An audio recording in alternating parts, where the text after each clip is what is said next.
For all in attendance, today's meeting is live streamed and will be available as a video. Noting the presence of a quorum, I would like to call this meeting to order. Before we proceed with the rest of the main agenda, there's one procedural matter we must address. In the absence of the chair, the bylaws require the commission to elect one of its members to perform the function of chairman at the start of each meeting, with the understanding that vice chairman is the likely person to be elected to run the meeting. So, the commission must nominate and vote on who should run the May open session. Are there any nominations? Nominate Tom Gallis. I would Nominate Tom Gallis to run the meeting. I would second that nomination. wasn't very forthright, but thank you. It's okay. I nominate Tom Gallis. Thank you. Okay, the motion has been presented and seconded. Is there? Please indicate your approval of that motion by saying aye. Aye. Any opposed? Are we being forthright? You were. Thank you. The motion carried. Thank you very much for my fellow commissioners for electing me to chair this meeting. Agenda 2 is the report of the vice chairman. That's me. Congressman Cummings, the chair of the House Committee on Oversight and Reform, has informed me that Wendy Ginsburg will serve as commission alternate in his presence. And Wendy, welcome to the commission. We look forward to welcoming, having you be a part of this important deliberative body. I'd like to report that the commission took a notational vote on our comments to the mayor regarding the District of Columbia's capital improvement program for fiscal years 2020 to 2025. The comments, as provided in the executive director's recommendation, were approved on April 17th. Let's move to agenda item 3, which is the report of the executive director, Mr. Acosta. Thank you, Mr. Chairman, and welcome to Commissioner Ginsburg. I hope you enjoy your time with the commission, and we're always here to help you go through the commission procedures and all that. I'll just note that we are planning a short commission site visit to the Smithsonian's Hirshhorn Sculpture Garden and Plaza on the morning of our June 6th meeting. The commission will review a new concept plan for the garden and plaza next month, and it's really helpful to see the site before you deliberate. There's a written monthly report before you, to be happy to answer any questions that you might have. Thank you, Mr. Costa. Agenda item 4 is a legislative update. Ms. Schuyler? Thank you, Mr. Vice Chairman. I do have several things to report. I did tell you last month that there were 2 items that had been introduced but had yet to be printed. They have now been printed, the first being H.R. 1883, which is titled the RFK Memorial Stadium Act. It was introduced in late March by Representative Eleanor Holmes Norton, and it's been referred to committee. The act calls for the Secretary of the Department of Interior to convey all right, title, and interest in the R.F. Kennedy Memorial Stadium campus to the District of Columbia for a price not less than the fair market value as determined by an appraisal.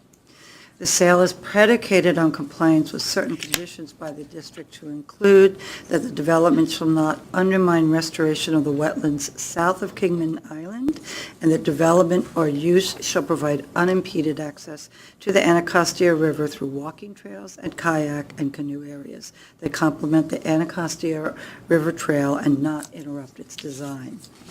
Finally, the Act is clear that requirements of NEPA and the Comprehensive Environmental Response Compensation Liability Act, aka CERCLA, which governs the restoration of contaminated properties, shall apply to DOI. However, the Secretary of DOI will not be responsible for remedial costs or actions, and those costs will be an offset to the purchase price. However, DOI shall remain responsible for any liabilities pursuant to CERCLA. The next items that I'd like to report on are a set of companion bills, H.R. 1980 and S. 959. These are the Smithsonian American Women's History Museum Act, introduced by Representative Carolyn Maloney and Senator Susan Collins, respectively, in late March. They too have been referred to committee. The acts call for the establishment within the Smithsonian of a comprehensive women's history museum, the establishment within the Smithsonian of a council to plan, design, and construct the museum, and the appointment of a director to manage the museum. The act is very specific as to 3 sites from which the Board of Regents is to choose the location. Actually, it's 2, and the third is such other site as they may deem appropriate. But the 2 specifically referenced sites are what they call the South Monument Site, which is located on the National Mall, bordered by 14th Street Northwest, Jefferson Drive Southwest, Raoul Wallenberg Place Southwest, and Independence Avenue Southwest. The second they refer to as the Northwest United States Capitol Site, bordered by 3rd Street Northwest, Constitution Avenue, 1st Street Northwest, and Pennsylvania Avenue. I should note that the act removes the museum from consideration under the Commemorative Works Act, but it requires the Board of Regents to consult with NCPC, CFA, and the chair of the congressional committee previously established by law to study the potential creation of the museum. So those are my 2 specific reports. I note that in the past 2 days, 2 other pieces of legislation, H.R. 2420 and Senate 1267, have been introduced. This is legislation to establish within the Smithsonian the National Museum of the American Latino. I have not been able to obtain copies of the bill, but I'll report on them next month. Thank you. Thank you very much, Ms. Schuyler. Okay, agenda item 5 is the consent calendar. There are 3 consent calendar items on this month's agenda. The first is for targeted accessibility improvements to the Thomas Jefferson Memorial, submitted by the National Park Service. The second is for the Joint Base Andrews Consolidated Communications Center, submitted by the Department of the Navy. And the third is for an antenna installation at Joint Base Andrews. Is there a motion to approve the consent calendar? Second? Motion's been moved and seconded. All those in favor signify by saying aye. Aye. Aye. Any opposed? Unanimous. Thank you very much.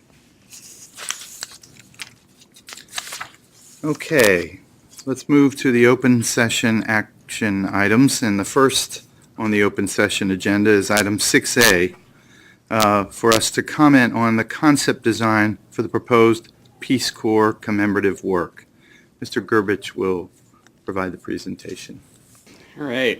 Good afternoon, members of the Commission. The National Park Service, on behalf of the Peace Corps Commemorative Foundation, has submitted a concept design for a Peace Corps commemorative work for Commission review and comment.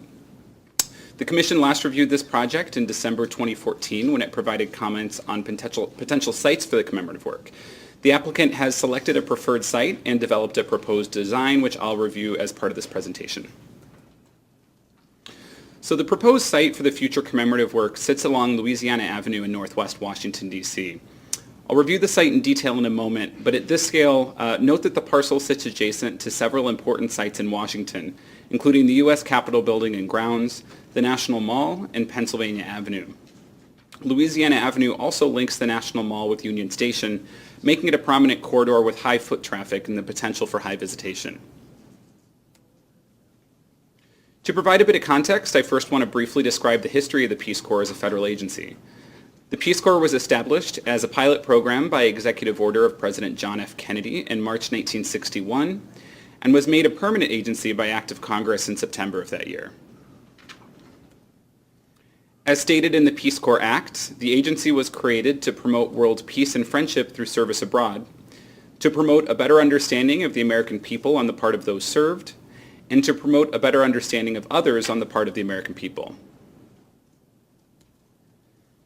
In January 2014, Congress passed and President Obama signed Public Law 113-78, which authorized the Peace Corps Commemorative Foundation to establish a memorial to commemorate the mission of the Peace Corps and the ideals on which the agency was founded.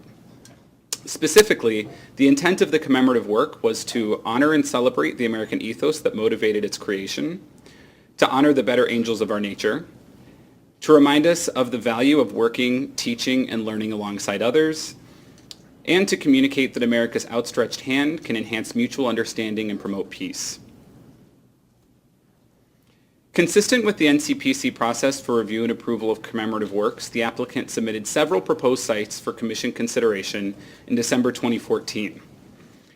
Of these sites, the commission ultimately supported 2 potential locations for a Peace Corps commemorative work at federal reservations 31 and 727, which are marked on this map with yellow circles. I'll provide an overview of each of these sites in a moment, but would first like to note that the Commission indicated in this previous review that either of these sites could support a memorial program that protects both open space and public uses. Also, consistent with the Commemorative Works Act process, the Commission did not officially approve either of these sites at that time, but instead expressed support for developing a general design direction for one or more of the sites, which would then be submitted for Commission review, and that's our current step in the process. So I first want to review Reservation 31, which is an approximately 0.33 acre parcel located at Pennsylvania Avenue at the intersection of H and 18th Streets in Northwest Washington. Reservation 31 is currently known as Edward R. Murrow Park, named for a prominent American journalist and war correspondent. The Commission supported this site largely for its strong thematic ties to institutional uses and international organizations in the surrounding area, such as the World Bank and the International Monetary Fund, which are shown on this map. As can be seen in this photo, the site features a large grassy triangle with a pedestrian path and landscaping around the perimeter. The eastern side of the triangle, shown here, has relatively light vegetation, while the western side has denser, more mature trees. Reservation 727 can be seen here, which is the applicant's preferred site. This approximately 0.16 acre parcel sits along Louisiana Avenue at the intersection of 1st and C Streets and lies adjacent to the Robert A. Taft Memorial in Carillon, which is a part of the larger U.S. Capitol grounds that comprises much of the land to the east and south. During the site selection process, the Commission noted specifically that this parcel would be an appropriate location for a modest memorial in close proximity to the Monumental Corps, the U.S. Capitol Building, and Union Station. This image shows current conditions from the east side of the site, including 2 mature trees, which I'll discuss more later. And this is a view of the site from the west, including a misaligned path that avoids a small tree along the site perimeter. Since the applicant has chosen to move forward with the design for Reservation 727, I'll review Commission comments submitted during the site selection process in detail, which will provide some helpful context and review of the proposed design. So first, the Commission requested that the applicant retain all existing healthy mature trees on the parcel. The trees highlighted in green on this slide have been identified by the applicant as healthy trees, while the tree in red has been identified as an unhealthy tree. Second, the Commission asked that the applicant develop a design that includes seating opportunities, retention of green space, and low-impact development stormwater features. The existing green space is highlighted here with green shading. Lastly, the Commission noted that the sidewalk along Louisiana Avenue, which is shown here with purple, is under the jurisdiction of the architect of the Capitol, and that the applicant should coordinate with that agency on the proposed design. The applicant has submitted one proposed design for the site, which I'll now review in more detail. So the proposed commemorative program for the Peace Corps commemorative work consists of 3 major components: a central plaza, a seating area, and a pergola. The 48 by 35 foot central plaza can be seen here, which displays a world map without national boundaries. It's intended to express the goal of breaking down barriers to transcend political, cultural, and ethnic diversities between disparate peoples. The second component is 3 granite benches that surround the plaza, sculpted to depict human arms and hands that symbolize the positive attributes of the American ethos and the Peace Corps idea and volunteer service. The third element can be seen most clearly here, which is a 14 to 22 foot tall metal pergola with translucent and transparent glass blades of different colors. This element is intended to frame the parcel and symbolize the diversity of humanity and the unity of disparate peoples engaging and interacting with each other. The sculpted hands of the benches can also be seen clearly from this location, or from this angle, as well as the etchings on the bench that would comprise the primary interpretive component of the site. And then here's another view of the pergola, which shows variable spacing of the metal elements from the front of the site, as defined by the applicant as the frontage along Louisiana Avenue, to the back of the site along 1st and C Streets. And then this is a rendering of the proposed design at night, which shows that the glass blades would be internally illuminated to project color into the site. In general, staff supports the important principles the commemorative work is intending to convey, but finds that the proposed site modifications conflict with comments provided by the Commission in review of site selection, and that the composition as presented exceeds the capacity of the site in terms of developable area and relationship with adjacent sites of national significance. I'll next describe these concerns in more detail, organized around 3 topic areas that will be considered as part of the National Environmental Policy Act analysis: visual resources, visitor use and experience, and natural resources. So while the proximity to high-profile sites such as the National Mall, U.S. Capitol Building and Grounds, and Union Station ensures a commemorative work that is highly accessible, it also demands a context-sensitive design that respects this context and protects important views and vistas. This image shows the views of the site from the intersection of 1st and C Streets, with the selected site in the foreground and the U.S. Capitol Building and Grounds in the background. As can be seen here, the U.S. Capitol Building and Dome are visible from the site during certain times of the year. For comparison purposes, both the existing image and the rendering of the proposed design are shown here together. So while the Capitol Building is not displayed in the rendering, staff believes that the visual experience would change dramatically as the U.S. Capitol Building, Dome, and adjacent park spaces are viewed through the steel supports of the pergola, effectively isolating these sites from the public both visually and physically.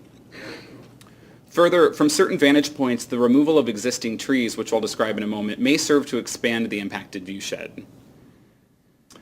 To address these concerns, staff recommends that the Commission requires that the applicant modify the design to ensure views are maintained across the memorial site towards the U.S. Capitol during all seasons, and provide a visual analysis as part of future submissions that clearly shows the visual impacts of the proposed design on identified important viewsheds.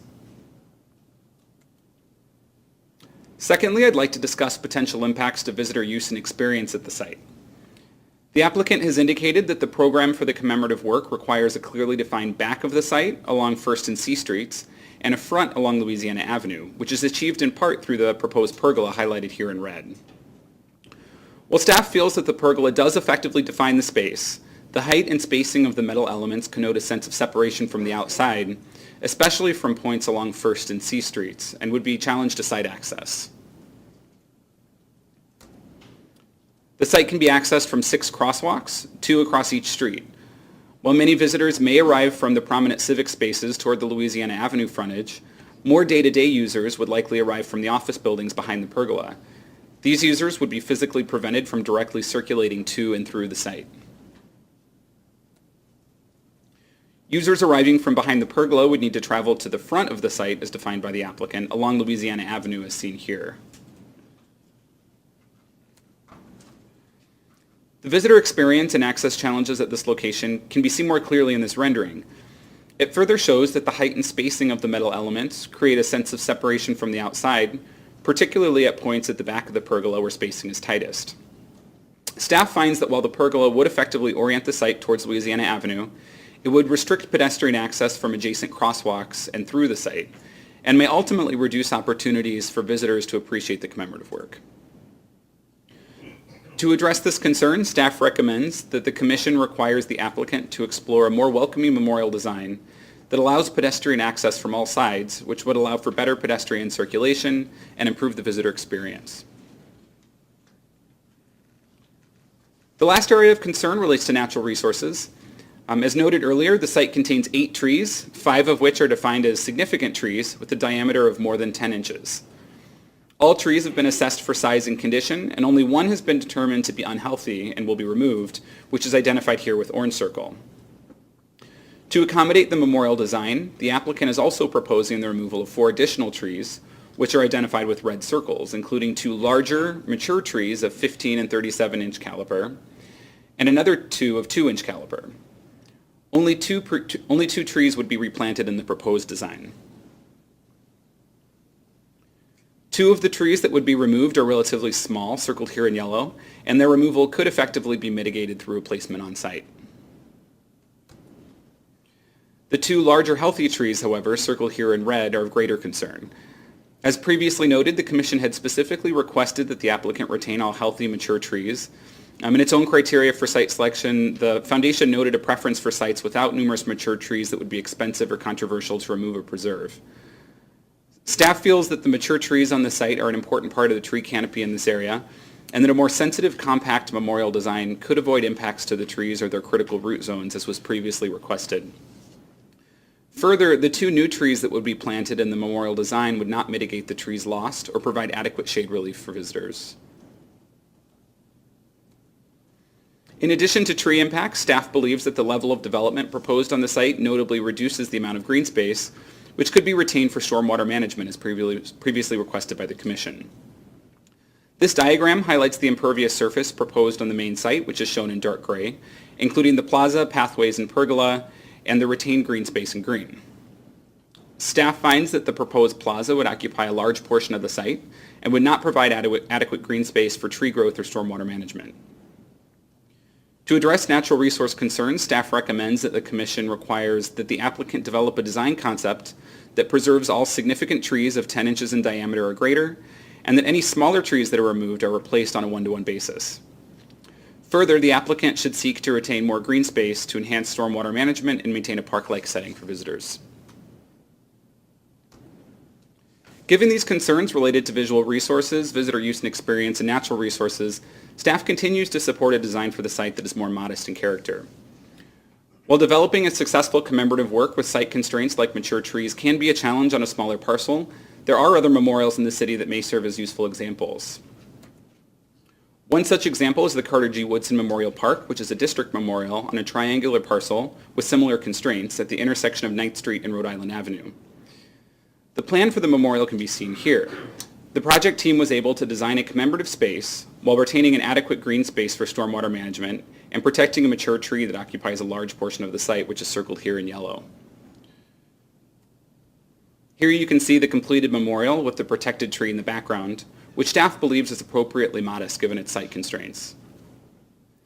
Regarding the concept design for the Peace Corps commemorative work, staff recommends that the Commission requests that if commemorative elements cannot be modified to respond to these site constraints, the applicant consider developing a concept design for Reservation 31, which may be able to accommodate a more prominent commemorative work because of its larger size and less sensitive natural and historic context. In conclusion, it's the Executive Director's recommendation that the Commission notes that the applicant has submitted a concept design for Reservation 727, notes that the Commission supported both Reservations 727 and 31 in previous reviews, reminds the applicant that the Commission provided several comments related to retention of trees and green space, seating opportunities, stormwater management features, and coordination with the architect of the Capitol, finds that the proposed design would adversely impact visual resources, visitor use and experience, and natural resources, requests that if the design cannot be modified to respond to site constraints on Reservation 727, the applicant consider a concept design for Reservation 31, and regarding the proposed design, requires that the applicant modify the design to ensure critical views are maintained to the U.S. Capitol and provide a visual analysis that clearly shows visual impacts of the design on important viewsheds, requires that the applicant explore a more welcoming memorial design that allows pedestrian access from all sides to improve circulation and visitor experience, and requires that the applicant develop a design that preserves all healthy trees of 10 inches in diameter or greater, and that any smaller trees that are removed are replaced at a one-to-one basis. Further, they should retain more green space to enhance stormwater management and maintain a park-like setting. So that concludes my presentation. We have representatives from the Peace Corps Commemorative Foundation, the National Park Service, and the project team here today, and I'm also available for any questions. Thank you, Mr. Burbidge. Shall we begin our comments? Anyone like to start? Would, Mr. Lewis, did you have comments you'd like to make before that? Thank you.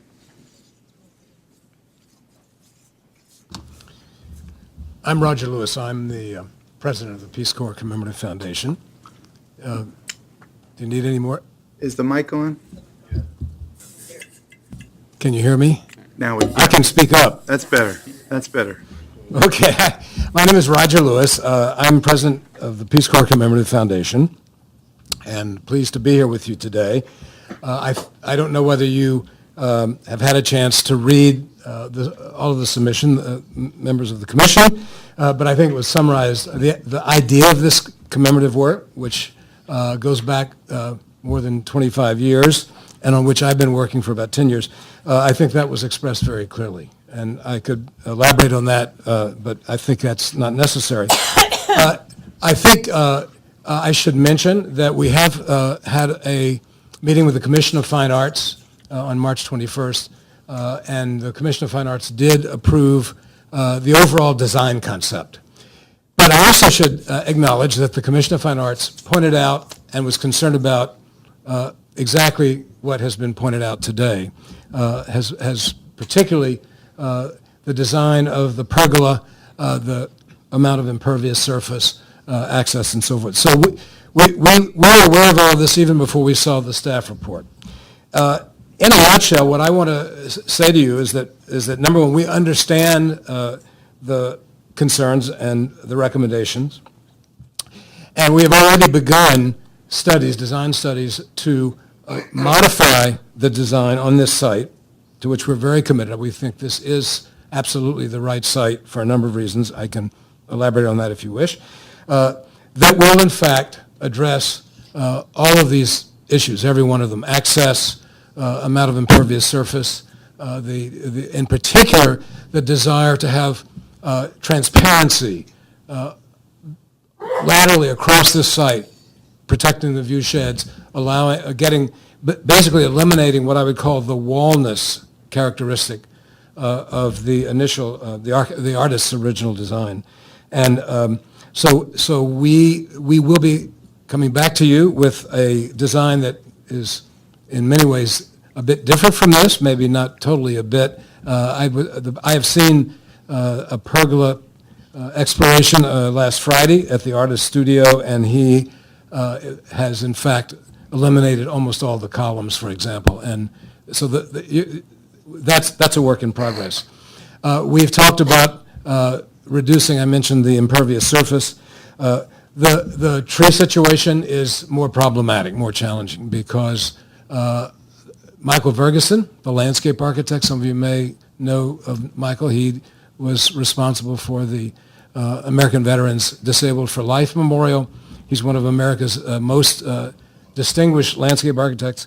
He and our arborist have said that preserving the trees on the site, given the size of the site, the network of roots, the root systems, given the stormwater management requirements, is essentially not feasible.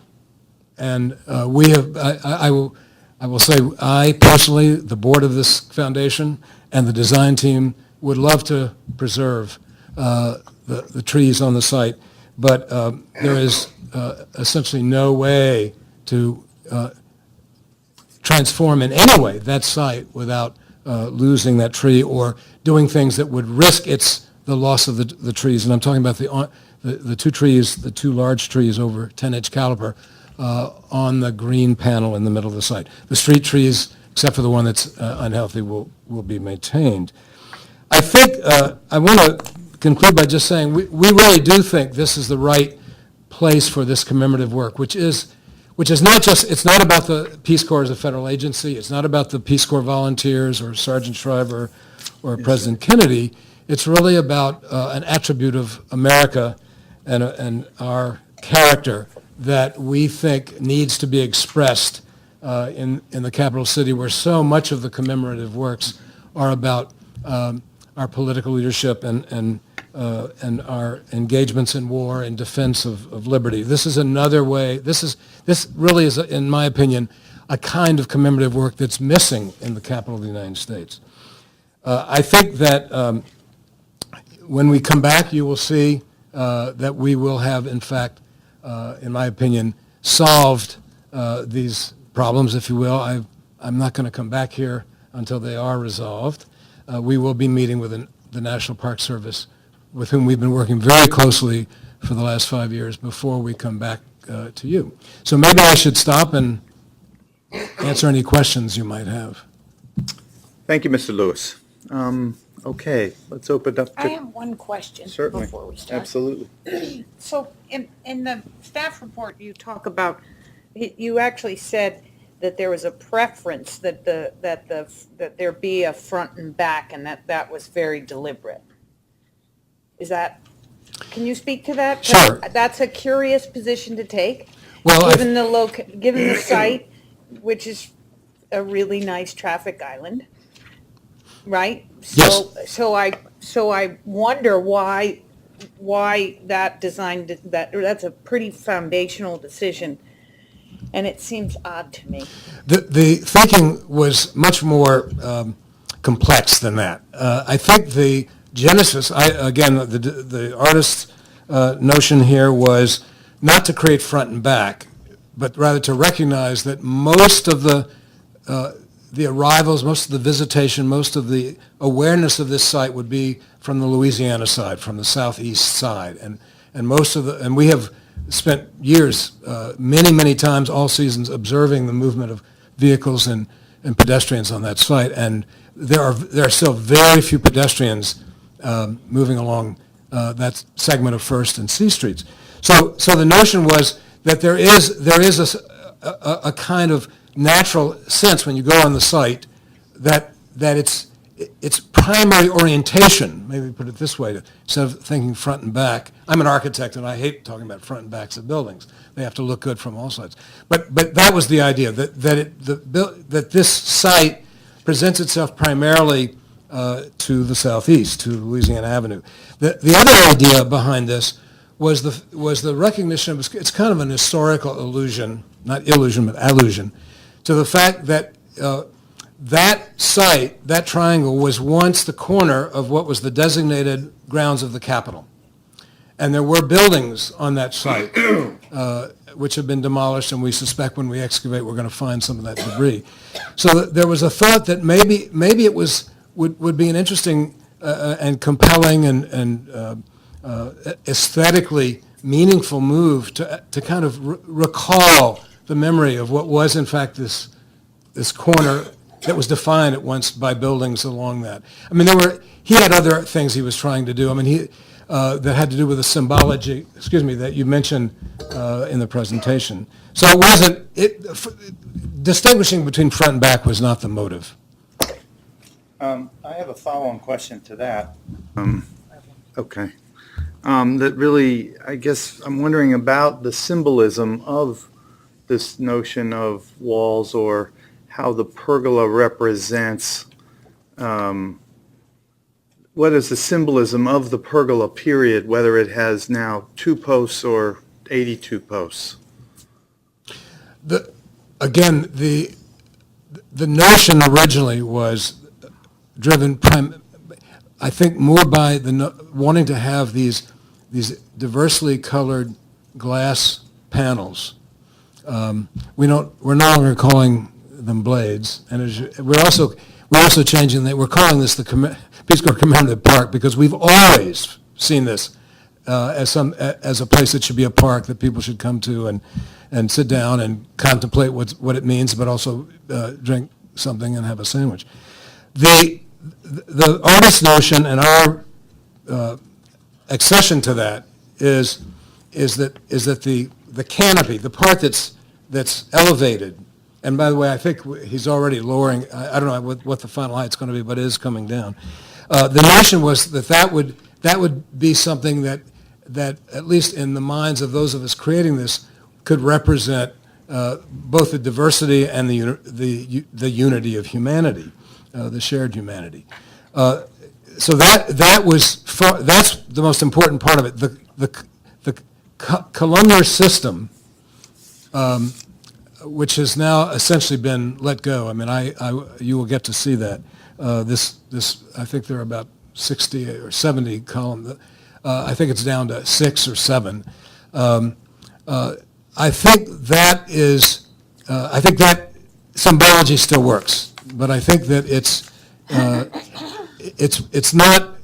It no longer depends on creating any kind of a barrier, visually or by the way, the access can be easily resolved too from the 2 streets. I mean, we've already figured out a way to do that. So I think I hope that answers your question. it's like any other piece of art also.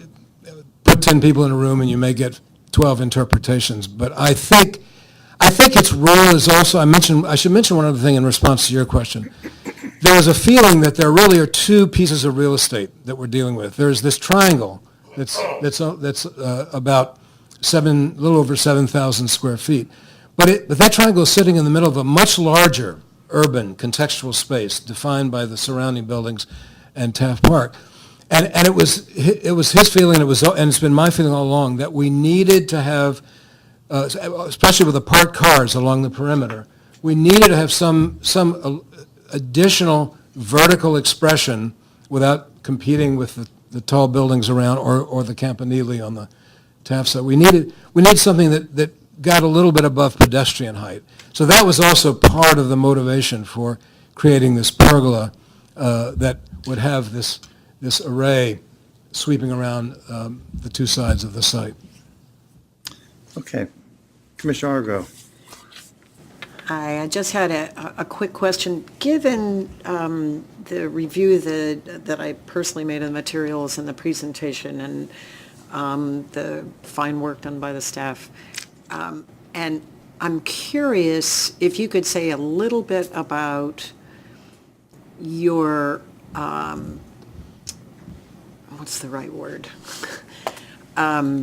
Sort of dedication to the idea that this has to be on Reservation 27, which seems to have some inherent limitations that are going to be difficult to overcome, and the rejection of looking further at Reservation 31. If you could say a little bit about that, please. We looked at 31, and a couple of points. One is, even though the Peace Corps works internationally, Peace Corps has little relationship or connectivity to the World Bank or the buildings. We thought that neighborhood, which is primarily a neighborhood of commercial buildings and institutional governmental buildings, we felt that was not in actuality an appropriate relationship or connection. We were concerned, it's already designated as a park, as the Edward R. Murrow Park.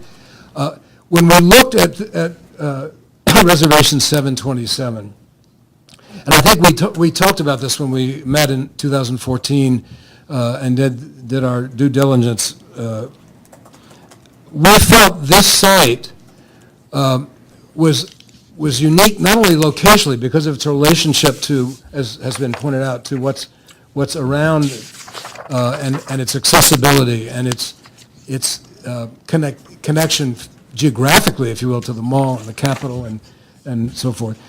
We felt that it was possible, and I'm convinced it's even more so now, to create a national memorial. This is a national memorial that's going to stand for centuries. That achieves the kind of gravitas and significance, but we felt it could be done on a very small, modest site, for a modest budget. We expect this is going to be maybe a $7 or $8 million project, not a $100 million project. We didn't want to consume, as so many of the memorials have done in the past, 2, 3, 4 acres. We looked at some even bigger sites, and we just thought it didn't seem to feel right. So when we saw this site, we almost immediately thought, why don't we explore the possibility of doing this commemorative and doing something that would be meaningful and symbolically effective in a very small space, the site, in a much larger urban space, the space really defined visually by the surrounding buildings. I think another thing I haven't mentioned, there was great concern on the part of the Peace Corps Commemorative Foundation Board to have a place on the site where people could gather, where the 20 or 30 people at most. That's why there is a plaza. We may be shrinking it slightly in order to do just what has been recommended by both the CFA and you. But that's those are the primary considerations. We really think this is the right site. We have shown this preliminary design to the leadership of the National Peace Corps Association. About 80 people looked at it last month, and they all got it right away. They understood the symbology, and they understood why this location was so compelling. Modest, yet very, very well located in the national capital. Thank you. Any other questions for Mr. Chairman. Mr. Lewis? Yes. First of all, thank you for coming. I'm particularly interested in things that we commemorate that represent peace. I have a historical voting record, pretty long one, of voting against and opposing the effort to constantly commemorate war and wars. And it seems to keep coming at us. They start with one piece, then they add on it, and they add on it. And I would like our nation historically to be viewed as one that is also committed to peace rather than recognition of war. Having said that, I'm also didn't have a chance to serve in the Peace Corps for whatever reason, but I did have the chance for a number of years to, my company ran your software systems that maintain the facilities all over the globe, from hiring engineers to doing the drafting work and to paying people for that work. Thank you. So I'm pretty familiar with your operational stuff all over the globe.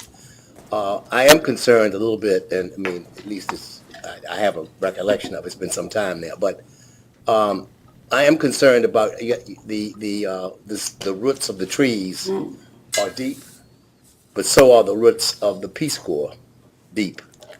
And I think that if we have to have a trade-off, we may have to think about what you're trying to commemorate in the roots, its deep roots as compared to the roots of the trees, which we all certainly want to protect whenever possible. So the other thing, I'm looking at this triangle, and it seems to me that there's symbolism of the triangle, the 3 points, that have, I think, some symbolism in terms of the human experience, if you will.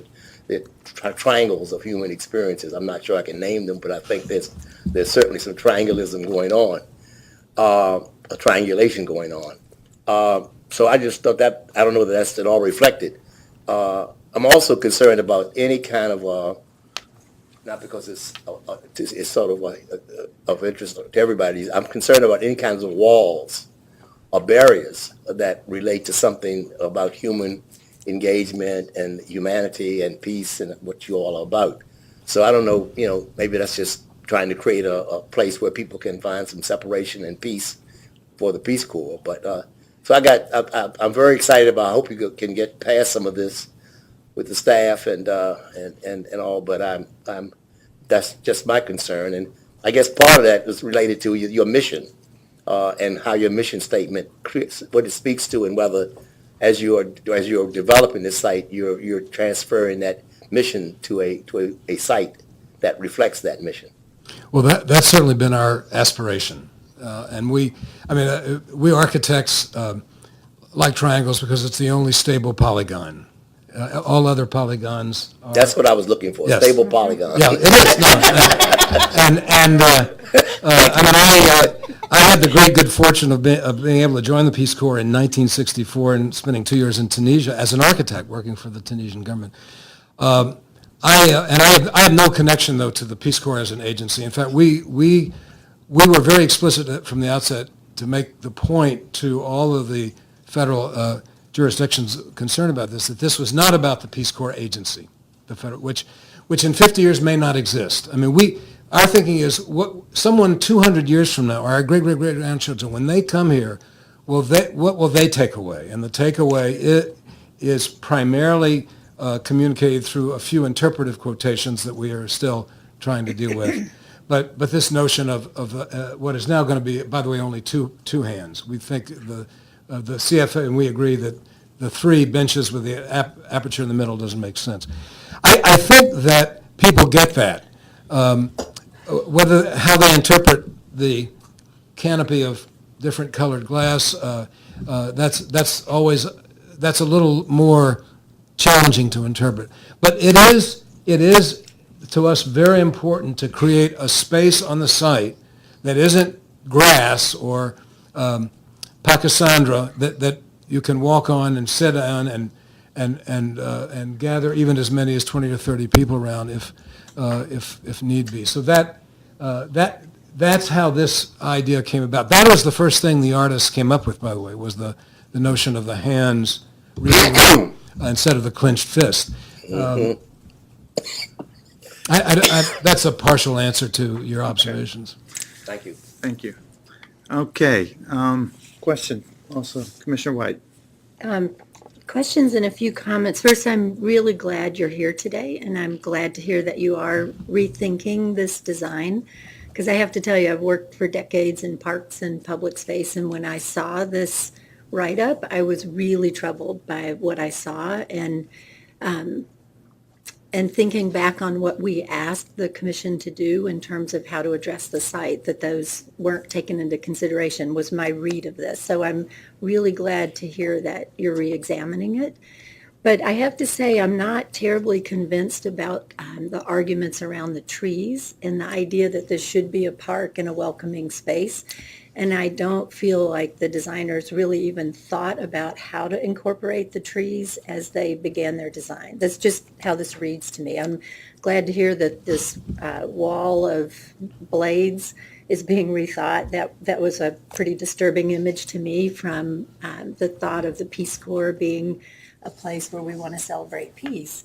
And then just responding to what I saw and thinking about how the Peace Corps works, how it enters into countries and how it tries to understand the context of the place where they're serving, I think the design needs to do that with this space. And I don't feel, even with the changes I'm hearing verbally, that is really the approach. I think what I'm hearing is that this is a great site location-wise and where you want people to visit it, and that's all wonderful. But this design is overpowering for this site. It's just too much. I'm just giving you my personal opinion. I really appreciate the thoughtfulness of the staff as they've worked with you to try to address the very specific concerns about access and saving the trees. But when you talk about wanting vertical elements so that people can be welcomed into the site because of the parked cars, the trees could serve that purpose. I mean, most cities are trying to do everything they can to protect and preserve mature, beautiful trees. And that could be symbology for where a lot of people meet to talk and have shade and have a place where they can gather. So I would encourage your designers to think really hard about the impossibility or the essentially not being feasible to save those trees. It'd be tough to convince me. Well, all I can do is I mean, I appreciate that. And I will tell you, we started this process with a design competition in 2015. We have looked at hundreds of design proposals by some of the most talented architects, artists, and landscape architects on the planet.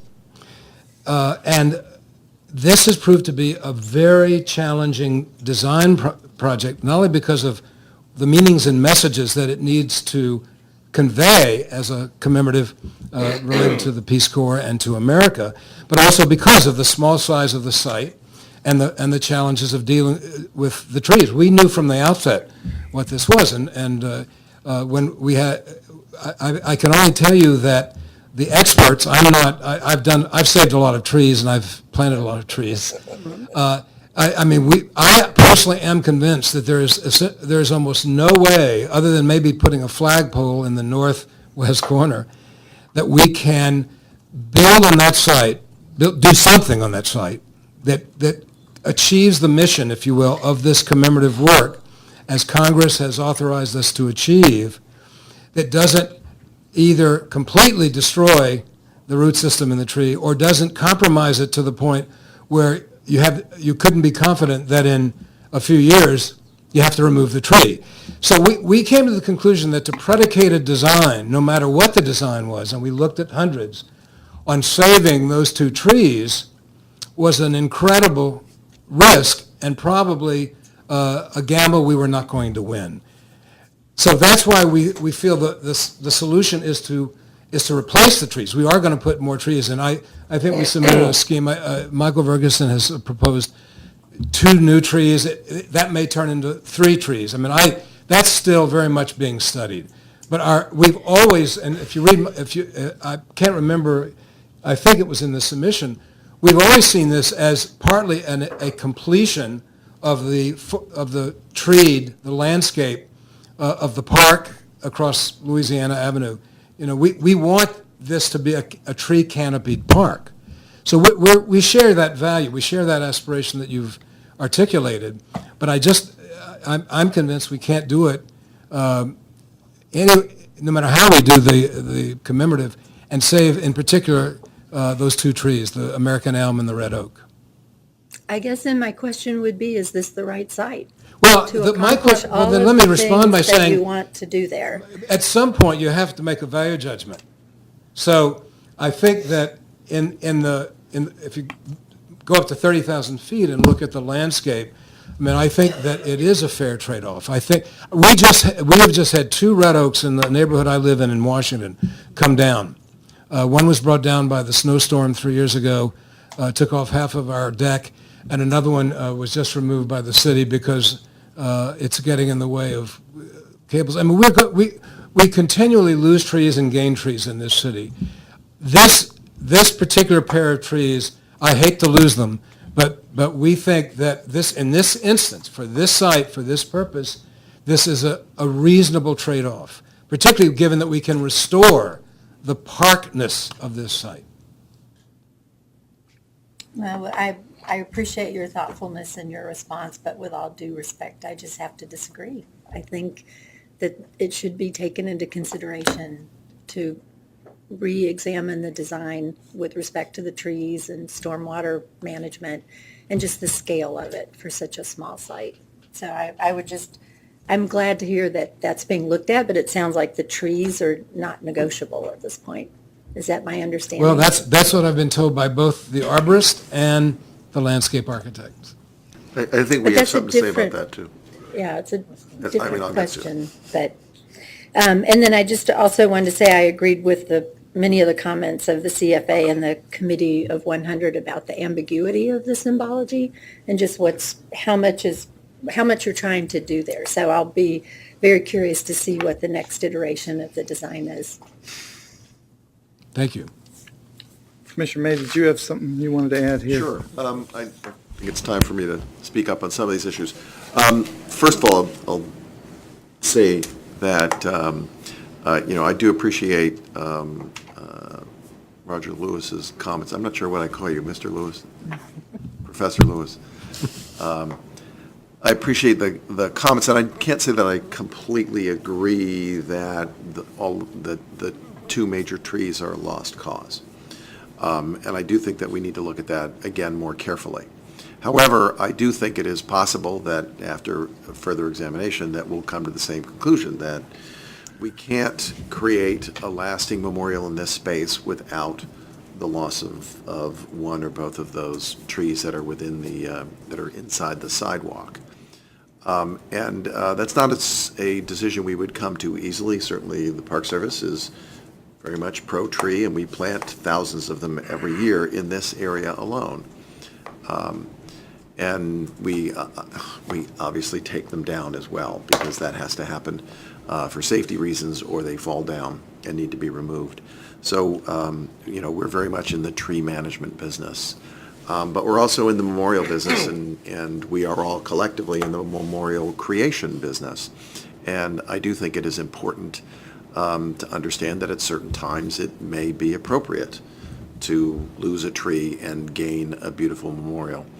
I think we can see, even on this site, how certain things happen over time with respect to trees. I mean, you can see that small 2-inch tree on the left side there next to First Street, where at one point there was probably a much more substantial tree, and they replaced the sidewalk and they went around the tree.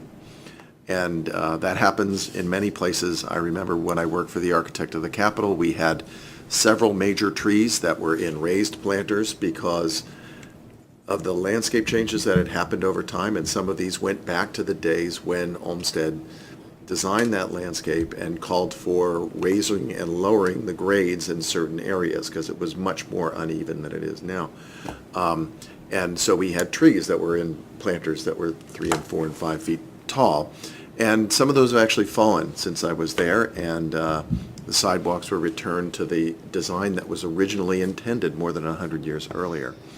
We don't have enough room to be able to do things like that here. We can't necessarily steer around all of the tree roots and still have a meaningful memorial. But I think right now, this space is something that is yearning for something. And I have to commend the Peace Corps Commemorative Foundation for their interest in working with a small site, because we usually have the issue of people wanting much more land. And it is undoubtedly a challenge, and undoubtedly people come at this with a certain sensibility about how big these things should be. And almost invariably, one of my first comments in that, when we start to see designs, is, well, that's okay, but can you make it 10% smaller or 20% smaller? And I've probably said that while sitting in this chair in the past. I do think that there's some substantial rework of the design that's appropriate, and I certainly think that we need to do everything that we can to make it as green as possible, but I think there also has to be some plaza element to it, and there has to be something that conveys the message of it. And I would very much like to save the trees, but I also recognize that it may not be possible to save those two significant trees within the park. So toward that end, I would like to suggest what I think is a small change to the executive director's recommendation, where it states that it requires that the two trees remain, that we change the word requires to recommends. Let me comment also, Peter, thank you.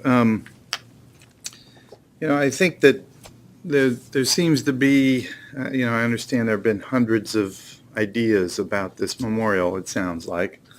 And this commission is seeing one that has somehow culminated from those hundreds. And yet, I wonder about the wisdom of the one that we've seen, in the sense that it could have been put on any triangular site, in the sense that it does try to block the rest of the city, in the sense that it does try to block the view. If you go to, 28's a good one, the view of the Capitol. And so I wonder how much work, and we have no idea of knowing, but it would be appreciated. I'll just speak for myself as a member of this commission. It would be appreciated to understand the explorations of the possibility of trying to save the trees. It seems as though it's a fait accompli. It seems as though the designers and the artists have decided. And I guess it's up to this commission, who has ultimate authority over the approval of this commemorative work, to decide whether that would warrant the removal of the tree or not. And what we're saying, I think, is that we haven't been convinced. I think that there may be a way for you to try to convince us, and we'd welcome that. But at the point of giving us a submission that really almost denies its location from all the principles that the commission gave guidance on back in 2014, number one, not just the tree one, but all of the guidance. It makes me wonder how much exploration really has been in the attempt to work within the constraints that were given. And then once we could see that exploration has occurred, and we can now all conclude, along with your brilliant team, that there are no other options, that might lead us toward a more ability to create consensus around this direction. But I think what the commission comments are reflecting here is that we need to be a little more convinced than we are so far. And I haven't even gone yet. I know, we're just talking to Mr. Lewis. Are there other questions for Mr. Lewis before we have our further discussion? Yes, Commissioner Trueblood. I want to echo, I agree with all of the staff recommendations. I agree with the tree concerns, so just count me into that camp. There's just a question, I guess two questions I have that we haven't really touched on. So one is more technical, but I think it's worth, because it's such a small site, I notice how far the pergola is pushing towards the sidewalk. You might just want to make sure that where you are interacting with public space and moving beyond the property boundary line, whether that's happening and how to plan for the needs if that is the case. I can't quite tell, but just something to consider given the small site. But I think my bigger question, and you had mentioned it, but if you could just speak a little bit more about the interpretive signage or interpretive elements. Are there interpretive elements? And maybe also, it looks like there's engravings, but where are those going to be visible from external to the site, or is it only when you're on the landscaped areas that you'll see those? The interpretive elements will be inscriptions. There will be a major one on the back of the sculpture facing Louisiana Avenue, and which will be, we don't know what it'll be yet, but it'll be a fairly large font, so that it's readable. At the entry points, at the two corners will be probably an enlarged curb around the green space where the name of this will be inscribed. And then on the bench backs, the two bench backs, there will, in much smaller fonts, will probably be perhaps another 4 or 6 at most inscriptions. And that's, as far as textual interpretation, that's about it. We're not putting anything on the walkways. Those have proved problematic, as the National Park Service will attest to. So that's the answer. But we have another subcommittee working on and arguing about what the inscription should be. Yeah, I think as this comes through, I'd be interested in seeing more details about how those relate and what the experience is from the different angles. Well, you will see that. I mean, I'm assuming that we will be coming back, again, as I said at the opening, we recognize and acknowledge all of these concerns, and our intent now is to address them and to come back to you and the CFA and the National Park Service with how we're going to address these things. As far as proving our arguments, if you will, about the trees, I mean, I think that will come too. I mean, we will. Everybody should keep in mind this is not a flat site. It is a sloping site. It falls about 5 feet from the north to the south.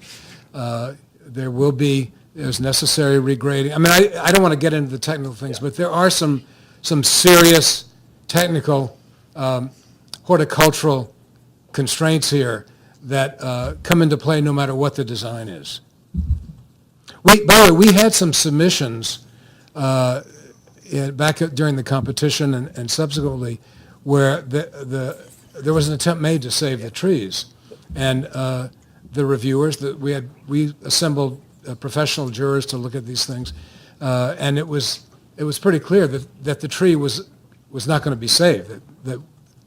I mean, once you all know this, that once you disturb a site like this, just handling the stormwater management attributes of this is very compromising. We will Thank you, come back to Mr. you Lewis. with that. Thank you, Mr. Lewis. I think we have one more. You have more questions or No, we I'm comment? ready to comment. Okay. Any other questions for Mr. Lewis? Okay. We know that there are significant changes about to happen, so let's limit our comments to things that haven't been said or that we'll come back to Commissioner May's recommendation in a moment. Ready? Commissioner Wright. Yes. Yes, everything that everybody said about the trees. But just for a second, I want to just talk about this, the design, and pretend that we're finished with this conversation. Because it feels all the parts, the pieces and parts are not yet successfully integrated. You've got a really sort of organic, naturalistic approach to what's tantamount to sculpture, the benches. And then you've got a really hard geometry, abstracted to the point where I wouldn't necessarily call it a pergola anymore. And it feels hostile. The pergola feels, to me, it's like, God, the next thing you know, you're going to see a line of Grim Reapers. It feels like a series of scythes, not, and it's not what's in a name, whether you call it a blade or a fin or whatever you want to call it. There's this really hard geometry surrounding this kind of more naturalistic approach to the sculpture, and they send a really kind of confusing message in the emotions they inspire formally when they are put together in this particular way. So rather than just criticize, I read the CFA letter. I agree with almost everything they said. Maybe a more traditional pergola would be something I would think about. You're already making modifications to make the site more porous. I understand that. And the other thing that I think is really troubling, especially whether it's the old trees or new trees that one day grow into old trees that will spread the site with a beautiful dappled light on top of this heavily striated or veined marble. It's going to either the beautiful fluttering leaf effect is going to be lost, or the beautiful marble is going to be lost. I don't know that you can have both without it becoming sort of a cacophony of moving shadows and really deep contrast in the color of the marble. And I would also urge that I'm not sure that I agree with what the CFA said about the reasoning about the hands. Some ominous interpretation of the way they are expressed, but I think a more abstract, it's quite literal. It reminds me of, you know what I'm going to say, right? The guy at Haynes Point. Yeah. I just said that to her. What's his name? What was it? Awakening. The Awakening. It reminds me of that a little bit, but not in a good way. And so a more abstract approach to a more abstract than figurative approach, or figural approach might be better. And I mean, I understand why CFA approved the concept, as in a 15% concept. But this is fairly well past 15%, and somewhere between 15% and 35%. It seems to have gotten out of balance somewhere. It hits sort of a discordant note right now, so I will look forward to seeing it again. Okay, let's open this up to other comments before we return to Commissioner May's recommendation. Any other comments? Commissioner White. Yeah, I just want to be clear that the trees are not my only issue with this design. And I don't feel at all comfortable approving something that does not respond to what we asked the applicant to do. That's my basic concern about this project. And it's again, a great location, but the applicant, I feel, has a lot more work to do to address our issues. So to compromise on that, I don't know that I'm comfortable with that. And from the experience of the user, I really appreciate your comments about cacophony. That's such a good word. I mean, it's a very aggressive design, and it is not a park-like setting. And Commissioner Trueblood's point about where it meets the public space, I hadn't really thought about that aspect. But looking at that again, wherever those columns go, if it's not this pergola, that's a very hard line. And then people are really sitting next to cars. They're just feet from the street. So it is not a friendly space. It's not a peaceful place. It's not a place where you want to feel at peace. So to me, and also I find it troubling that we see this, yet there are all these changes that are taking place that we haven't seen. So I think postponing any kind of action on this until we see it is something that I would advocate for. So I would just want to clarify one thing. I mean, what we're doing today is an action to comment, an approval of comments on the concept. It's not an approval of the concept. Well, that's why I wouldn't want to compromise on the comments as they're written, I guess. I see, okay. Because they need to prove to us that this can't be done. And I wouldn't have any objection to having language more along the lines of what the chairman had suggested, where we require them to come back with demonstration of studies of alternative designs that would preserve the trees and recommend that all of the trees be saved. That would be great. I would support that. Okay. I almost had language for that, but.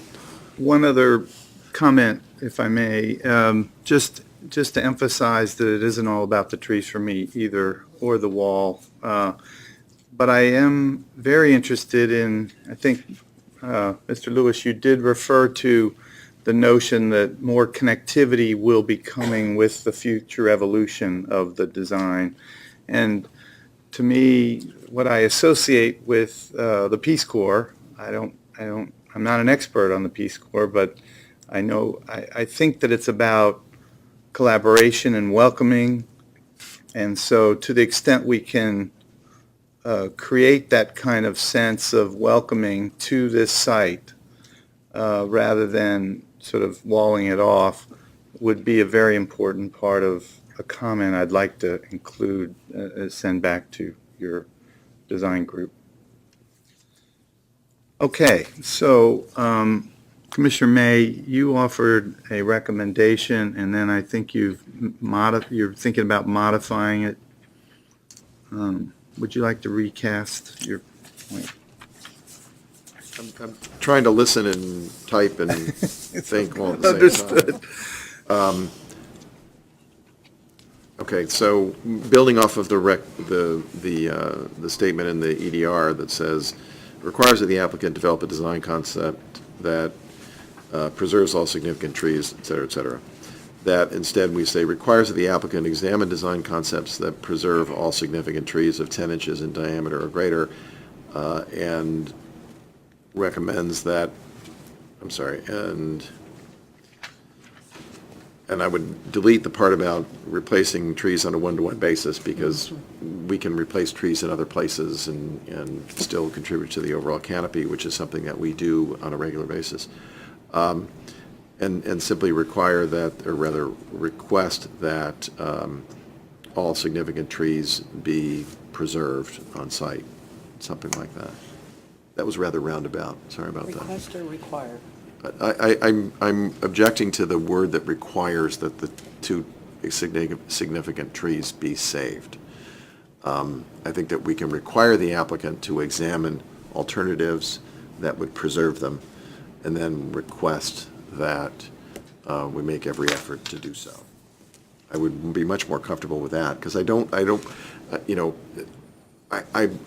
believe in saving the trees, and I want to save the trees, but I also want to make sure that we're making a memorial that is appropriate and fitting and actually can take advantage of a small space like this to prove that it is possible, to prove that it's a good thing, to make a good place. I mean, these are all things that I think are commendable about the efforts of the Peace Corps Commemorative Foundation. And I don't want to be stomping on their dream because it involves taking down a tree that may not be there in 20 or 30 years. So before we engage in discussion, is there a second on this recommended amendment to the EDR? Second. Okay, now let's open to discussion. Commissioner White, did you have something you'd like to say? Yeah, I appreciate the point of what we want the applicant to do. I guess to me, when there is an alternative site, that if they wanted to keep their design intact, there's that option to do it without impact on the natural environment. I don't know that that's been as much a part of the conversation. And maybe I'm not understanding something, that maybe that other site is off the table, but I do think what I'd like to see is how sort of the burden of proof of why those trees can't be saved is slightly different than what you've Well, put forward. right, and I'm fully in favor of having to demonstrate why it is such a challenge to save them on that site. I think the notion that there is some other ready site is not as easy as it seems. I mean, that's a far more developed park, and this is a relatively simple parcel with just some grass and two trees with, inside the sidewalk. Yeah, you can see already we have pathways, we have the rolled curb, and while there may not be as many substantial trees there, that site development in itself is pretty significant, and it's something that we typically try to maintain. We don't want to mess with these parks that have been, that were designed this way. Some of them date back, many, I don't know, 100 years. Some of them only date back to the 30s or so. I don't know what this one is in particular. But we're loath to change those too significantly. And imposing a memorial on sites like this, even though it is something that's in the 2M plan, has its own set of challenges. So I'm not saying that it isn't a viable memorial site. I'm just saying that we could never pick up the design that they have right now and place it on that site. It would be a far more difficult thing, I think, to integrate into this site. So, anyway, but again, back to the burden of proof. I'm happy to put the burden of proof on the applicant working with the Park Service to Commissioner May, demonstrate. do you think that you'd be willing to take this in slices? In other words, you say we're happy to sort of put the burden of proof. Yeah. Can we come back with that before we go to the next step of requesting versus requiring? That's really my question. I think you've taken the notion of exploring options that might save the trees and showing the commission that exploration as something that could there be an acceptable solution as a step one. And I'm saying I'd like to stop there rather than carry through with the second part that says we're already resigned to the fact that if it doesn't, we're willing to request rather than require. Maybe we could take this as, could your recommended modification stop short of that at this stage? Right. Allowing us to come back at a later time once we've gotten there. In other words, I mean, simplifying this statement even further, simply saying that requires that the applicant examine design concepts that preserve all significant trees of 10 inches in diameter, for consideration by the commission, something like that. I wouldn't have any objection to that. I mean, I think that gives us some leeway to explore and demonstrate what the challenges are. Mm-hmm. And in fact, I think we'll have to figure out how we do this in terms of working with staff, but I think we'd want to try to basically convince the staff that we're on the right course, whatever it winds up being. and that may take a while because we have to go, we'll have to go back to Commission of Fine Arts as well and so on. But I'm happy to go with that. So is there a second on that motion? Second? Any discussion, further discussion on that? You want to get the language Could we exactly read that? right. Yes. Thank you.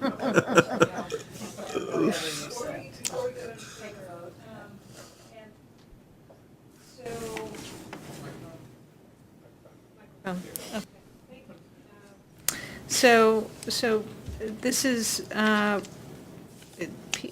am trying to figure out on that first sentence, I know we have taken out after 10 inches in diameter or greater, the bit about the one-to-one replacement. But when I was listening, I heard pretty much retaining that first part, so that it simply read, requires that the applicant develop a design concept that preserves all significant trees of 10 inches in diameter or greater for commission consideration. Okay, so I had a different word there instead of develop, and it was examine design concepts Okay. that preserve all significant trees of 10 inches in diameter or greater for consideration by the commission. Okay. Not the last sentence. Yeah, and we And would that's a then, sh- and we would retain You can retain the everything else. second sentence, that's a Okay. should, and I think we should. So Commissioner May, just for clarification, the first recommended motion that was seconded, you're withdrawing, and we're now on the table with the second amendment that has also been seconded for further discussion at this point. Whatever you say. Thank you. I think I know what we want to get across, and that's what I just read. I hope that's clear to the rest of the commission. Yes. Any discussion on the current motion to amend the EDR? Okay, having concluded discussion, let's vote on that amendment. Would you like to read it one more time, please? Oh. Requires that the applicant develop design concepts. Nope. Examines Examines Examine. and design concept. Do but, you want me to read it? no, I'll try it one more time. It requires that the applicant examines design concepts that preserve all significant trees of 10 inches in diameter or greater for consideration by the commission. And then that's the end of the first sentence, and we would delete the remainder of that sentence and then leave the second sentence that begins with further. Thank you for your patience. Okay, sensing no further discussion on this one, let's signify our approval of this amendment by saying aye. Aye. Any opposed? The amendment carries. Thank you. Okay. Are there any other further comments that we want to enter at this time? Okay, then let's I'll move to accept the EDR as amended. And is there a motion for that? And a second? Second. All in favor, please signify by saying aye. Aye. Opposed? Motion carries. Thank you. Thank you very much. Thank you, Mr. Lewis. Okay.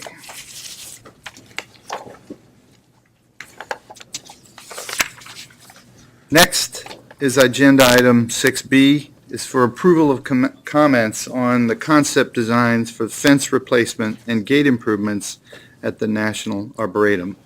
Mr. Weil will present.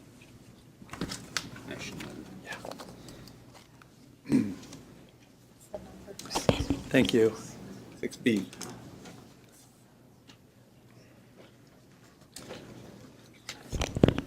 Good afternoon, members of the Commission. The U.S. Department of Agriculture has submitted a concept plan for a partial perimeter fence replacement and gate improvements at the United States National Arboretum in Northeast Washington, D.C. Here's a satellite photo of the 446-acre Arboretum property, which is bounded by New York Avenue partially along its north, Bladensburg Road partially along its west side, M Street northeast to the south, and R Street along a quarter-mile section of its grounds in the northwest. A gate at the end of R Street currently serves as the primary public entrance into the Arboretum.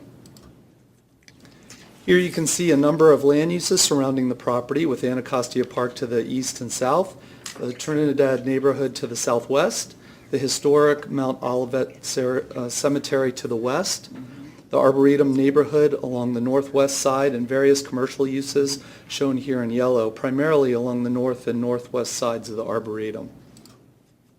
The mission of the Arboretum is to enhance the economic, environmental, and aesthetic value of ornamental and landscape plants through long-term multidisciplinary research, conservation of genetic resources, and interpretive gardens and exhibits.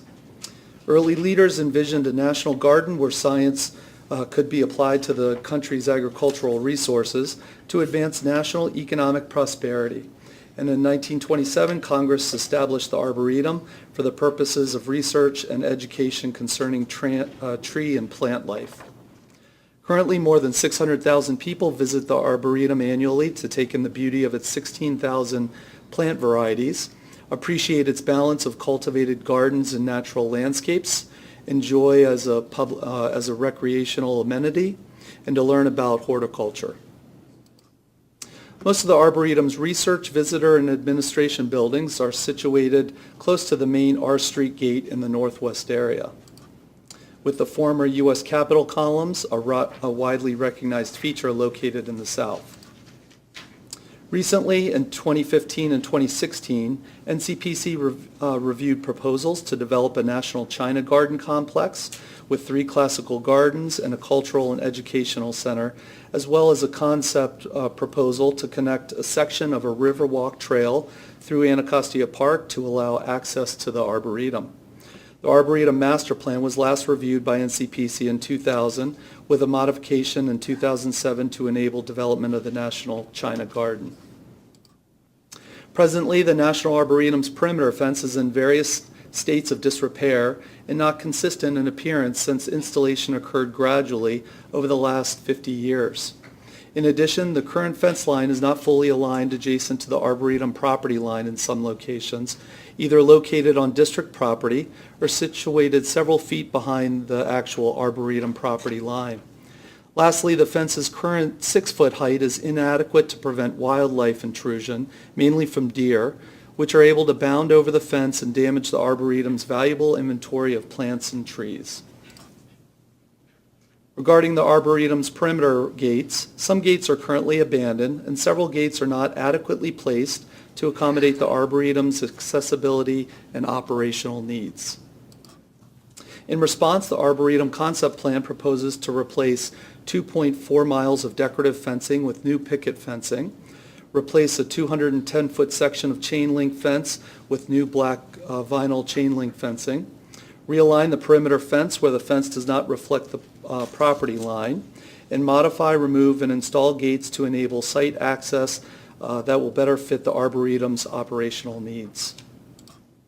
Starting with the fence replacement, the Arboretum perimeter currently consists of 2 fencing types: decorative picket fencing, highlighted here in red, which is located along the Arboretum's more publicly visible sides, and chain link fencing along less developed, more wooded areas to the east and southeast, which are shown here in blue.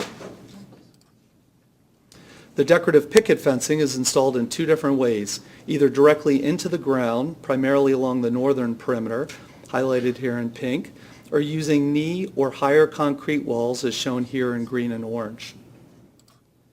And here are some photos of the existing fence to give you an idea of what these different installations look like. The chain link fencing is installed directly into the ground along the Arboretum's eastern and southeastern boundaries, as well as an 855-foot section along the western boundary with Bladensburg Road.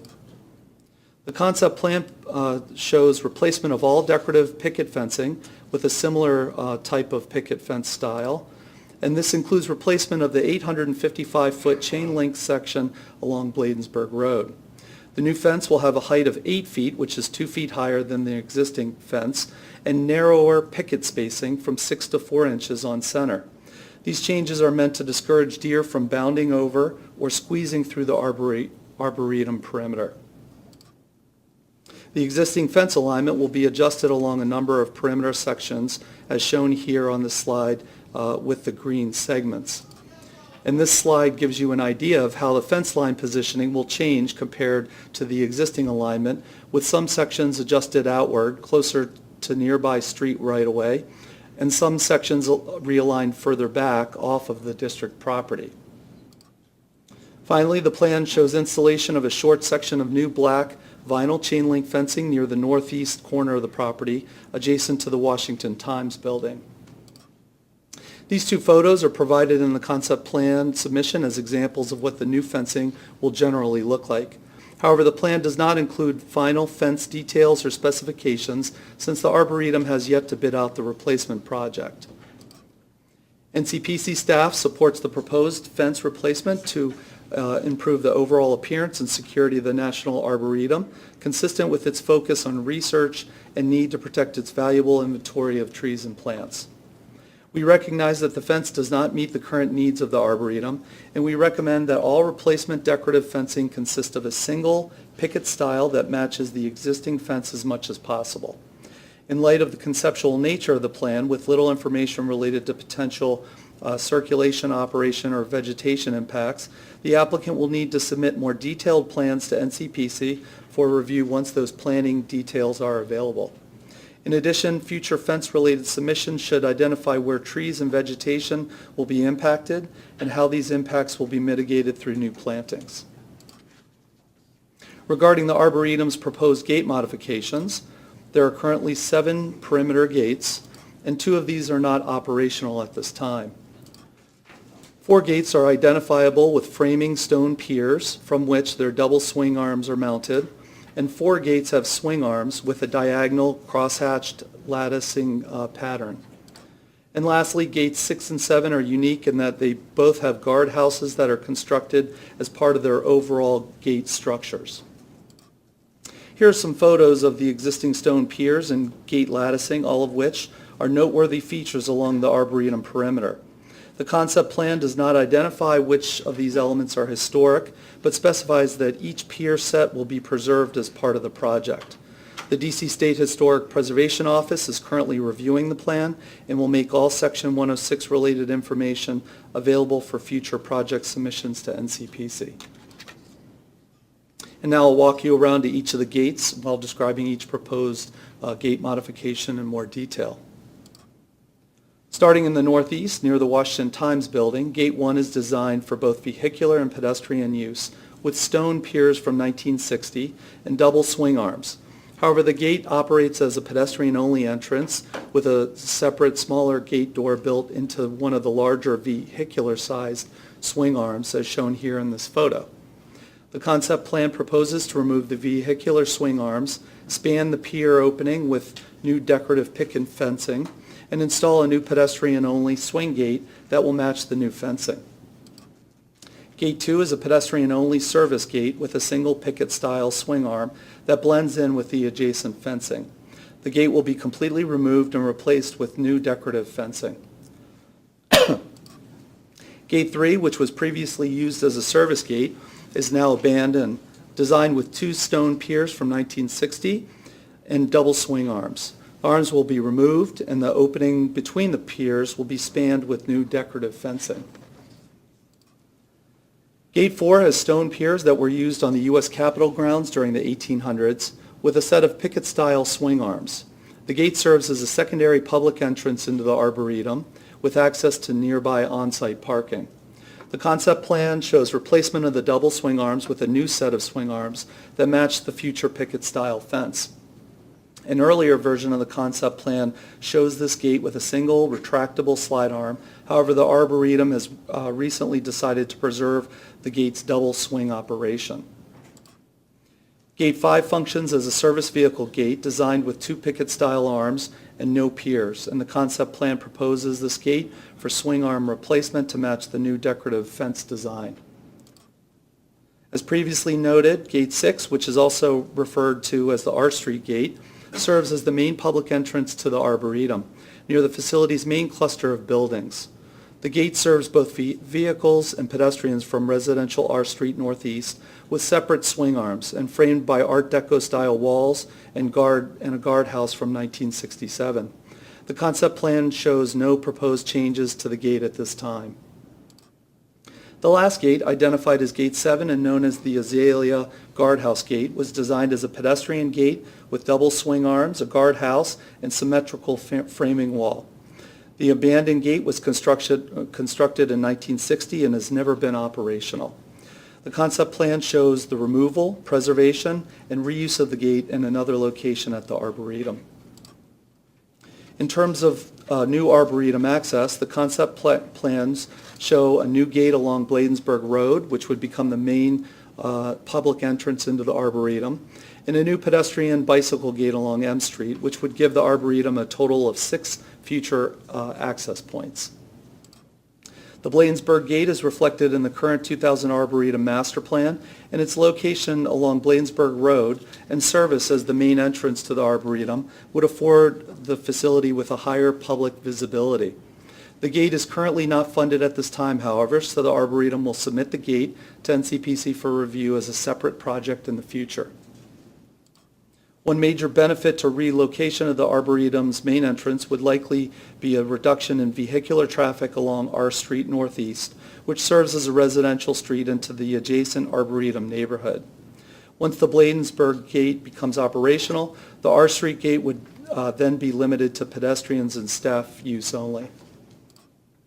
A second new gate located along M Street would reestablish direct access to the southern part of the Arboretum, near the original main Arboretum gate, which is currently abandoned approximately 125 feet to the north of the existing perimeter fence line today. The original two-portal gate was designed as a grand entry into the Arboretum with Art Deco stonework to be located along a previously planned Maryland Avenue extension, which would have tied into the nearby Baltimore-Washington Parkway. Rather, New York Avenue evolved into the major vehicular route into the city, and the Maryland Avenue extension never happened with the BW Parkway tie-in, which made the location less convenient for motorists. And direct access here was eventually closed to the public in 1992 for security and operational reasons. Here you can see a close-up views of the area, and you will note the original Arboretum gate's proximity to the proposed new M Street access at the end of an unmaintained DDOT right-of-way, which extends east of the M Street intersection with Maryland Avenue.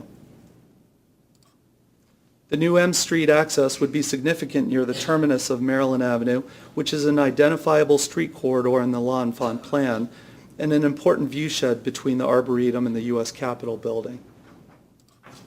Here are photo examples of picket-style pedestrian-only and swing-arm gates taken from the concept plan. However, the plan does not include any detailed specifications or renderings of the proposed new gates, and so the applicant will be responsible for submitting those plans to NCPC for review once that information is available. Regarding the Arboretum's proposed gate improvements, the new M Street gate is laudable. However, the Arboretum will need to work with the district and local community to make the new gate a reality, since DDOT will have to identify funding for and design the necessary right-of-way improvements to allow safe access to the new gate location. And the Arboretum will have to identify funding to install the gate and develop operational plans to help manage its access. Based on the conceptual nature of the plan, additional information will also be approval of the Commission to understand the phasing of the future gate improvements, how Arboretum access will be maintained for staff and visitors during construction activities, in addition to specific plans, elevations, and renderings or photo simulations once that information is available. So with that, here's the proposed Executive Director's recommendation, which is organized into 4 sections. And to summarize, the Commission notes the mission of the U.S. National Arboretum, which is to enhance the economic, environmental, and aesthetic value of ornamental and landscape plants through long-term, multidisciplinary research, conservation of genetic resources, and interpretive gardens and exhibits. The Commission supports the general intent of the project to improve the overall appearance and security of the National Arboretum. The Commission notes that the project will replace decorative perimeter fencing with new fencing, replace a portion of chain link fence with new decorative fencing, install a short section of new black vinyl chain link fencing, and modify 6 of the Arboretum's existing gates. Pertaining to the fence replacement, we are recommending that the National Arboretum install a single style of new decorative picket fencing to match the existing style as much as possible, allowing for an increased height and smaller picket spacing. We're recommending that the Commission note that the applicant will submit a more detailed fence plans in the future as a project submission to NCPC for review, and note that the new fencing will be realigned onto federal property in several perimeter locations. And we're also requesting additional information regarding where installation of the replacement fence will require tree and vegetation removal and how these impacts will be mitigated. Pertaining to the proposed gate modifications, the Commission notes that there are 7 perimeter gates at the National Arboretum currently, and the concept plan shows 6 gates in the future, with 2 identified for pedestrian use, 2 vehicular gates, and 2 identified for combined pedestrian and vehicular use.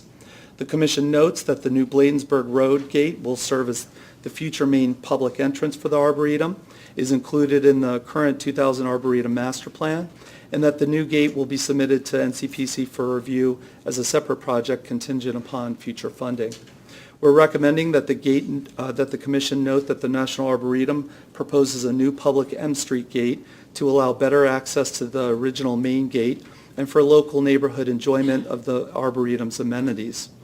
And we're recommending that the National Arboretum should work with the district and local community to reestablish the new M Street gate for pedestrians and bicyclists. The Commission requests a phasing plan as part of the next submission to understand how potential disruptions to Arboretum operations, access, and circulation will be minimized from the future gate improvement projects. And we're requesting more detailed plans, elevations, technical specifications, and renderings for each of the proposed gate modifications at the time of when those are available. Lastly, we're recommending that the Commission request additional information about the existing stone pillars and gate features and whether any of those are contributing elements to the National Arboretum Historic District as determined by the D.C. State Historic Preservation Office. And we're noting that the Arboretum was listed on the National Register of Historic Places in 1973 and that the concept plan is currently under review by the D.C. State Historic Preservation Office as part of an ongoing Section 106 consultation process. And with that concludes my presentation. And we have Mr. Luther Sargent here, who is the Arboretum Facility Manager. And one of the consultants is here as well, who are available for questions, and they're both here, and I'm available for questions as well. Thank you. Thank you very much, Mr. Weil. Okay, let's open up to questions or comments on this concept design. Sure, I have a question. In your, can you point out, there's a point within the Arboretum that's close to the water, the Anacostia, I guess, water is, I wonder if there's an access point near there. Am I? So currently, Yeah. There are no access points from Yes, the yeah. other side of the Thank you. Anacostia. That So, side. so that's on the far right of the diagram, right? Correct. Can you introduce yourself and your affiliation, please? Sure. Thank you. My name is Shamaruk Billah. I go by Sham Billah also.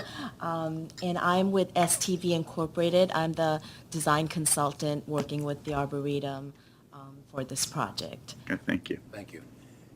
So there are no anticipated access points No. near the river? Not currently, and there, as far as I know from speaking with Dr. Olson, the director of the Arboretum, there are none The planned. reason I raise it is that, as most know, we are trying to enhance the use of the Anacostia River, and there's a lot of work to clean it up, and there's a lot of some boating, kayaking, canoeing, or whatever going on.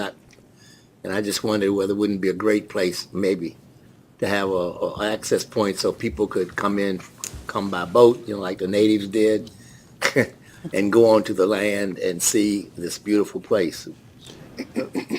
If I Commissioner may Nixon, respond to that, I'm Luther Sargent. I'm the facility manager for the U.S. National Arboretum. I'm not speaking for the National Park Service, but in my discussions with Dr. Olson, it's my understanding that the National Park Service is in some negotiations of some sort to possibly put a bicycle bridge over the Anacostia, and eventually the thought was, from my discussion with Dr. Olson, was that that would eventually possibly tie into the M Street location from there. Yeah, but that M Street is quite a ways from the water, from the river. I mean, it's not that long a distance, but, Commissioner does- Nixon? yes, yes, So I can speak for the Park Service. yes, you can. I hope. Still, Yeah. And I am in the weeds or in the water on this one. Our plan actually is for a pedestrian connection from the Arboretum, sorry, the Anacostia Riverwalk Trail, which we are rerouting it through Kenilworth Park, south and north. Right. And we'll connect, don't, stop. Hold up. Did you have it marked? Yeah, I had it marked in Oh, okay. earlier. I was just going back to the slide. Okay, good. I didn't know we have, Sorry. I was just seeing so many versions of it. So, anyway, it's on the lower right side there. There we go. Yeah. Yeah, so is that the right location?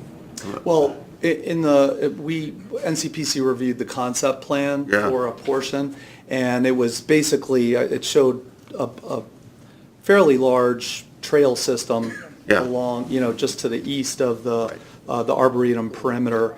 Right. And I just marked where the bridge connection was shown in the So- EDR.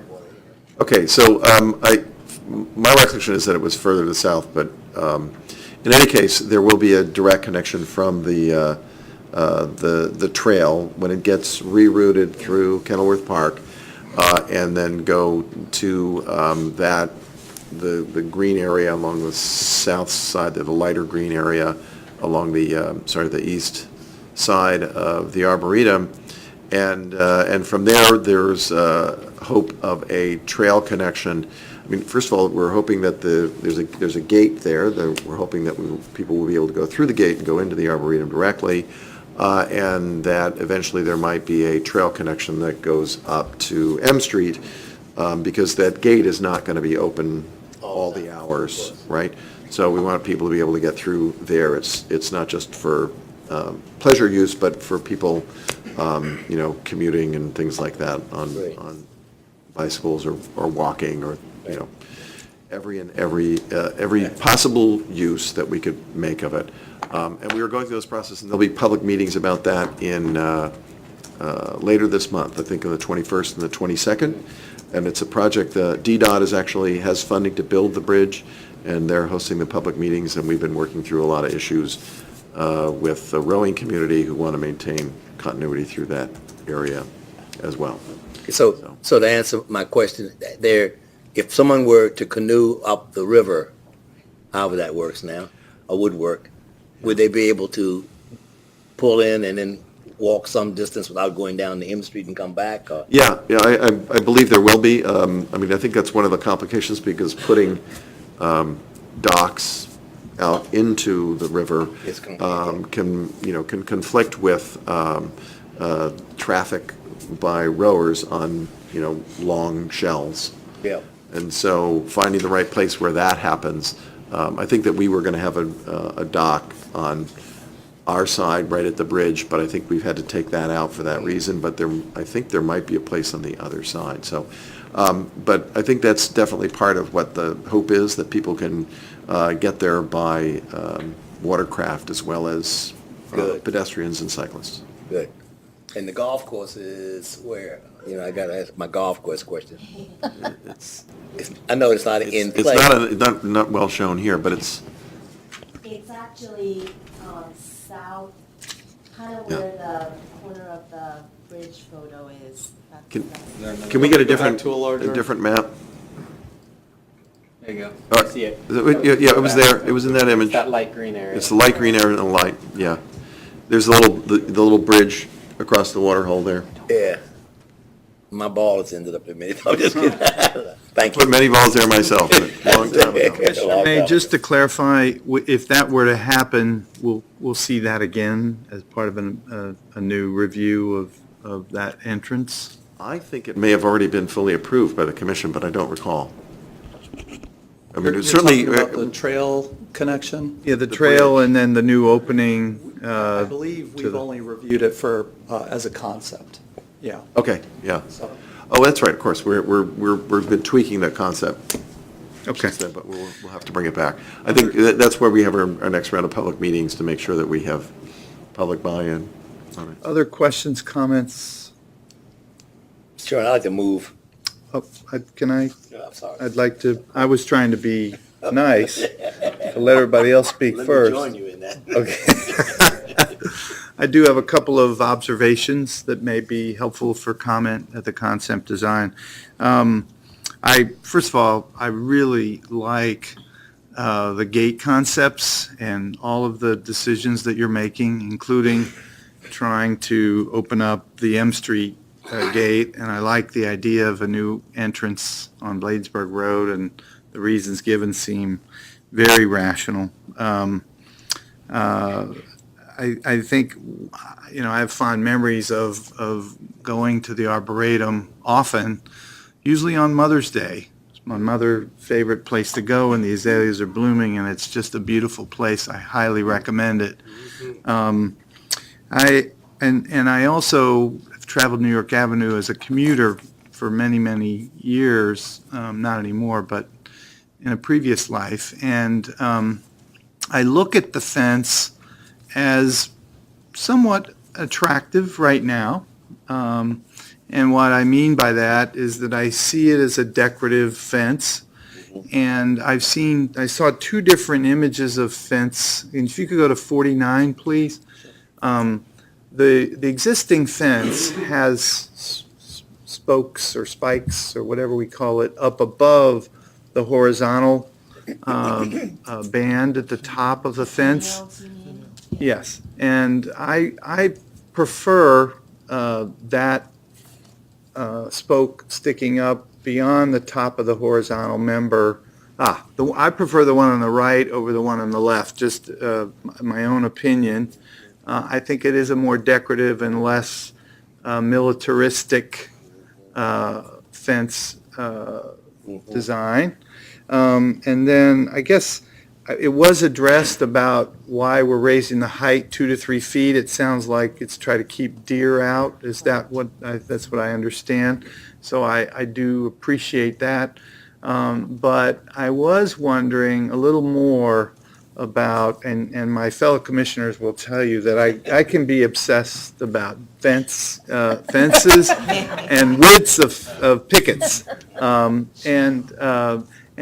really what I'm fixated on at the moment is going from 6 inches to 4 inches. And I'd like to hear more about what that's about, because there is a significant difference, in my opinion, in terms of the visual presence, particularly, I would say, where the public mostly sees this fence, which is on New York Avenue. So if you could comment on that, I'd appreciate it. I'll comment on that. I'll spare the graphic details, but deer will stick their heads through and then try and follow with their bodies. And unfortunately, we've had to pick dead deer out of the fence. And so that's the main reason. That's simple, really. Right. They just don't have maybe they are intelligent, but they don't understand they should back up to get out. So they keep forcing their way in, and then they get lodged and then break bones and die. So. Yeah, that's absolutely terrible. I wonder, would there be a consideration on New York Avenue, which is really where I see as an important front door to the city for visitors as well as residents and commuters? I don't think too many deer are going to be messing with New York Avenue too often. They're not going to survive it. And I'm wondering if we would consider something other than a 4-inch picket width in that location. And again, I'd just like the Arboretum to explore that option, please. We can certainly look at that as an option, but speaking with Dr. Olson and other staff at the Arboretum in the past, that was why I was very puzzled that you wouldn't get any deer from crossing from New York Ave and also Bladensburg Road, but the staff told me and my team that they're coming from every direction, which really was shocking to me. But it's just, they're, it's Commuters. very- Yeah. It's a very populated area, so they need space, and I think they come towards the water to seek, a place to sit.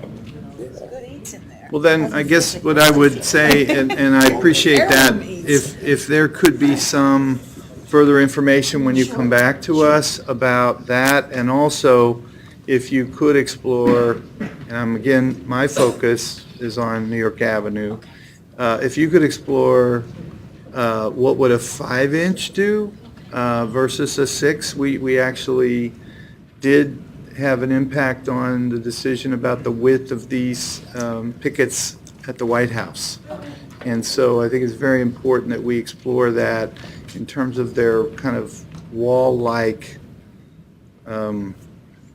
countenance as we get the pickets closer together. Sure, we can Thank you. certainly review that and provide you with more detailed information. Mr. Dixon? John, I don't want to extend this too much, but this deer thing has really got my attention a little. Sounds like the zoo, the animals getting in and out and so forth. But what about the gates that will be available for us, the pedestrians to get in? Do you think the deer might also go through? Actually, that's one of the reasons. Do they have to, you got clearance? The gate that's located at the Washington Times building, near that, it's not a self-locking gate. Right. So right now, a lot of pedestrians, they don't always lock the gate, so the animals just come right straight through into the property. So we're planning to have all the pedestrian gates will be self-locking gates. So if you have signage that says, don't close the gate because deer will get in, some folks who like deer will leave the gate open so deers can get in. Sure. Now, I gotta ask, what happens if a deer gets inside? What humane approach do you have for deers inside? It's not a hunting situation, you just remove them or what? The operative word being humane. Yeah, they've actually, there's a program we have where we have professionals can come in and remove them, so. Remove? Yes. Put them back out again? No, Don't like that? No, we they don't, put them on a trailer and hitch them a ride to the woods in Harrington. A lot of the time, they'll just jump back over the fence themselves, or they'll go underneath, so, Yeah, Just they like the flowers and other. of course, it's gourmet stuff for them. There's lots of good food for them inside, and it's unfortunate that when they eat up the specimen plantings, so. I understand. Commissioner Trueblood and Commissioner White. Thank you. I just want to say I really appreciate the discussion about the Gate 8 and the new reopening the original main gate. I think we look forward to working with you on the district side and really thinking especially about the pedestrian and bike experience. I think this will be a great way to connect to if we can do it right, to connect to some of the bike infrastructure, further into the city and make a really wonderful entrance to the Arboretum. So I just, that'll be, I'm interested to see how that goes on, both on your side, but then also working with DDOT and others to make that connection strong. Yeah, if you would allow me one comment, just so you're aware, because of, as Michael mentioned, the work that needs to be done to make that area accessible on the DC side, I don't want there to be false illusions. We would ask that not be held up, because that's going to probably take a couple of years to get that accomplished. So we would ask that you please give us a little consideration insofar as the entirety of the project, but that is something we also do want to do.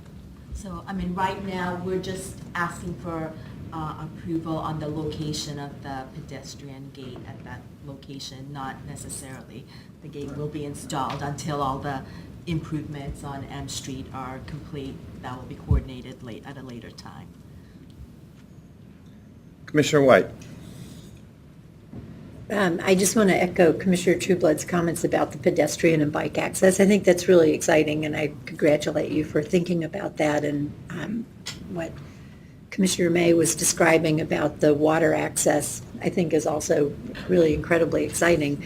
The other thing, just a comment, I don't know if you're aware of the Urban Wildlife Institute, but you may want to reach out to them because they're doing some really interesting work. It's a partnership of several cities. I know the Chicago Lincoln Park Zoo is a member and a leader, but they are looking at wildlife corridors for animals to go through spaces and around spaces to reduce the conflict with humans. So it might be of real use to you to reach out, and I'll send the information to you through staff. I have some contacts for you.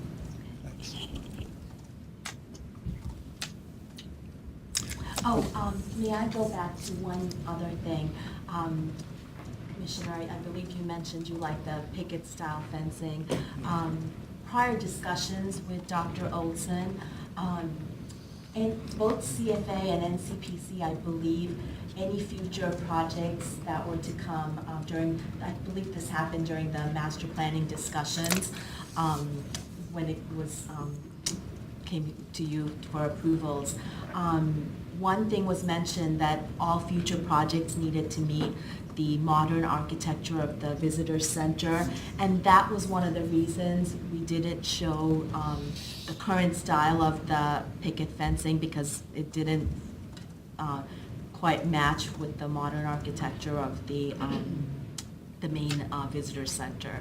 So, but again, we'll certainly discuss that during the future submissions. Thank you.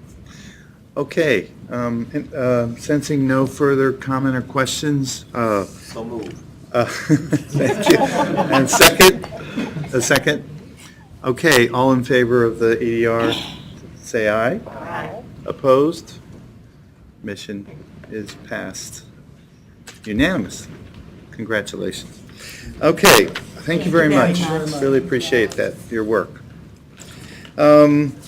Next is agenda item 6C for the approval of the final master plan for the Foreign Mission Center at the former Walter Reed Army Medical Center, submitted by the Department of State.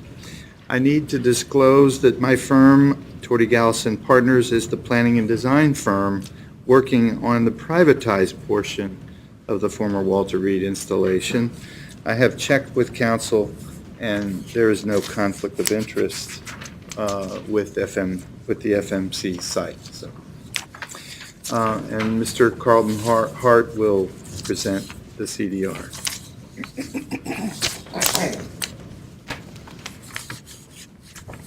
Good afternoon, members of the Commission. The Department of State submitted the final master plan for the Foreign Mission Center for approval. This master plan was last before the Commission in draft form back in March of 2017, where the Commission provided comments, a number of comments to the State Department. Since that time, they have worked on finalizing both the National Environmental Policy Act and Section 106 processes and addressing the Commission's comments. Today I'll be presenting these responses. So the State Department is proposing this campus in support of the United States government's treaty obligation to provide modern and secure facilities for foreign missions and international organizations in the nation's capital. At present, there are approximately 190 foreign embassies and 30 headquarters or offices of international organizations located in D.C. This campus will be the second foreign mission center to be located within Washington, D.C. The first, which is identified here in this image, is the International Chancery Center, which was established by an act of Congress in 1968, and it's located at the intersection of Van Ness Street and Connecticut Avenue in Northwest. The Army operations that were formerly located at the former Walter Reed site, which is where the Foreign Mission Center is located, that has moved to the Naval Support Activity Bethesda campus in Montgomery County, and I just showed that on this map as well. Before I get into the actual project and our comments, I wanted to review a little bit about the Commission review process. It's a little bit different, making sure that you all were aware that I know there's some newer members of the Commission as well. Because this is federal land, the commission is reviewing the master plan and future campus infrastructure projects pursuant to the Planning Act of 1952 and the master plan's consistency with the relevant comprehensive plan policies. This is in keeping with our review of other federal installations in master plans and projects in DC and around the region. While the master plan review is straightforward, the review of the chanceries at the Foreign Missions Center differs from how we review other chanceries. There are two pieces of congressional legislation that gives NCPC some authority in review of foreign missions within the District of Columbia. The first is the International Center Act of 1968. This act only pertains to the development of individual chanceries at the International Chancery Center. The image that you see here on the right is the International Chancery Center. This is federally owned land, and it's overseen by the State Department. NCPC's role is to review these chanceries for their conformance to the ICC, the International Chancery Center development controls, which the Commission approved. The other piece of legislation is the 1982 Foreign Missions Act, also called the FMA, and this act only pertains to the development of chanceries on privately held land in DC. So the land that's outside of the ICC and that's not federal land. The FMA prescribes that these projects will be reviewed by the Foreign Missions Board of Zoning Adjustment, or the FMBZA, and the NCPC Executive Director sits on the FMBZA, which reviews chanceries on this land using 6 criteria contained in the Act. So since the Foreign Missions Center is federally owned property and it's not part of the ICC, you see the Foreign Missions Center here, NCPC and the State Department worked together to develop a review process for the chanceries on this campus. This culminated on February 27, 2017, when the two agencies executed a memorandum of agreement that sets forth the NCPC review process for individual chancery lots at this site. Under this MOA, NCPC will use the 6 criteria contained within the Foreign Missions Act to review each individual chancery. So let's get to the campus itself. Here is the Foreign Missions Center portion of the former Walter Reed Army Medical Center campus. The other portion of the site is controlled by the District of Columbia. That's shown here. And let me get a pointer, sorry. And there's another portion which is up just kind of northeast of the Foreign Missions Center that is controlled by the Children's National Medical Center. Here we see the existing conditions at the Foreign Missions Center where the new chanceries will be located. While there are several streets running through the site, these have mostly been closed since this campus was part of the Army installation. And I'll just also note that since there are a few new commissioners, I'd like to make sure that we're understanding what chancery is. It's defined in the comprehensive plan as the principal offices of foreign missions used for diplomatic or related purposes. And an embassy is defined as the official home of the ambassador or the chief of mission. And just to kind of also orient you on this, Alaska Avenue is to the north of the northern border. To the west is 16th Street, south is Main Drive, and then there are 2 roads that go through the site, 14th Street here and Dahlia Street here. So we have a few components of the master plan showing the existing natural resources in these maps. I'm not going to dwell on them too much, just wanted to make sure you are understanding them. There's the topography of the site. There are a couple of high points. The darker areas are higher points. Natural features, there are a couple of steep slopes in here, as well as a number of trees. As you can see in the tree survey, this survey was conducted in 2012, and it included about 500 trees on the campus. The existing campus is connected to a larger transportation network, as the site is located along a number of bus routes, and you'll see the bus routes here on the image on the left. It's also in fairly close proximity to the Tacoma Metro Rail Station, which is about a 20 to 30 minute walk. There are also bike lanes, of course, throughout this area, as well as other facilities for bikes and sidewalks, and then the trails within the Rock Creek Park, which is across 16th Street to the west. And finally, there are historic resources on the campus, which are part of the which is part of the Walter Reed Army Medical Center Historic District, which is listed on the National Register of Historic Places. There are two periods of significance. The first covers 2 days within the, the first covers 2 days, which were during the Civil War Battle of Fort Stevens, which happened nearby in 1864. The second period is from 1909 to 1956, which is one of its major periods of expansion. The resources, some of the main resources here, which are contributing to the historic district, are shown here on the left. They're Building 40, which is referred to as the Walter Reed Army Institute of Research. It's a fairly large building at about 246,000 square feet, and it is kind of centrally located on the site. You can see that on the plan to the right of the image. Building 41 is also known as the Red Cross Building. This was an entertainment and recreation venue on campus when it was first constructed. It was converted into offices and a training center in the early 2000s. This is approximately 50,000 square feet in size. And again, it's shown on the image at Building 41. There's also Building 57, also known as the Memorial Chapel. The State Department notes that in general, the State Department notes that the Building 40 is in fair to poor condition, while the Red Cross Building and the Memorial Chapel are in much better condition. And there's also the historic Alaska Avenue historic fence along Alaska Avenue, and you see that here on the in the images on the left. NCPC has an approval authority regarding the infrastructure in, I'm going to be speaking a little bit about the NEPA and Section 106 processes.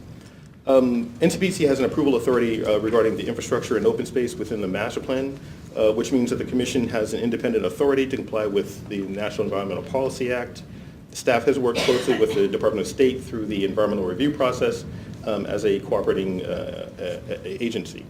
Staff developed a record of decision for this project. You'll see that a draft of which is included in the EDR, outlining the purpose and need, the alternatives, the selected alternative, the impacts, and mitigation to address these impacts. Given the conclusion of this review, staff recommends that the Commission adopt its record of decision for the Foreign Mission Center Master Plan Final Environmental Impact Statement. The State Department has developed its own record of decision and will be signing this shortly. Since the NCPC ROD includes mitigation that the State Department has agreed to, staff would also recommend that the Commission require that when the State Department submits a future infrastructure project at the Foreign Mission Center, it includes with that submittal an update to the Commission on any related mitigation identified in NCPC's record of decision. And the State Department understands this requirement. For Section 106 purposes, staff has been in consultation with a number of with the consulting parties over a number of years on the project. I think the first consultation was initiated back in 2014. Staff would note that the Department of State, the Commission, the State Historic Preservation Office, and the Advisory Council on Historic Preservation executed a programmatic agreement, or PA, in December 2018 that advances historic preservation goals for the campus while addressing the State Department's need to develop the campus with new foreign missions to secure funding for the campus-wide infrastructure. So that gets us to the actual final master plan. So I'll be describing, as I noted earlier, the master plan itself and the State Department's responses to the Commission action from 2017. I'm not going to read all the goals, but I wanted to make sure that you were, one, saw them and then understood that these have remained unchanged from when it was a draft master plan back in 2017. And staff would just recommend that the Commission support the State Department's vision for the Foreign Mission Center to develop this campus with designated lots leased to foreign missions for individual chancery development in a manner that is similar to the existing International Chancery Center. So the master plan diagram is shown here, and it lays out development options for which I will show in the next few slides.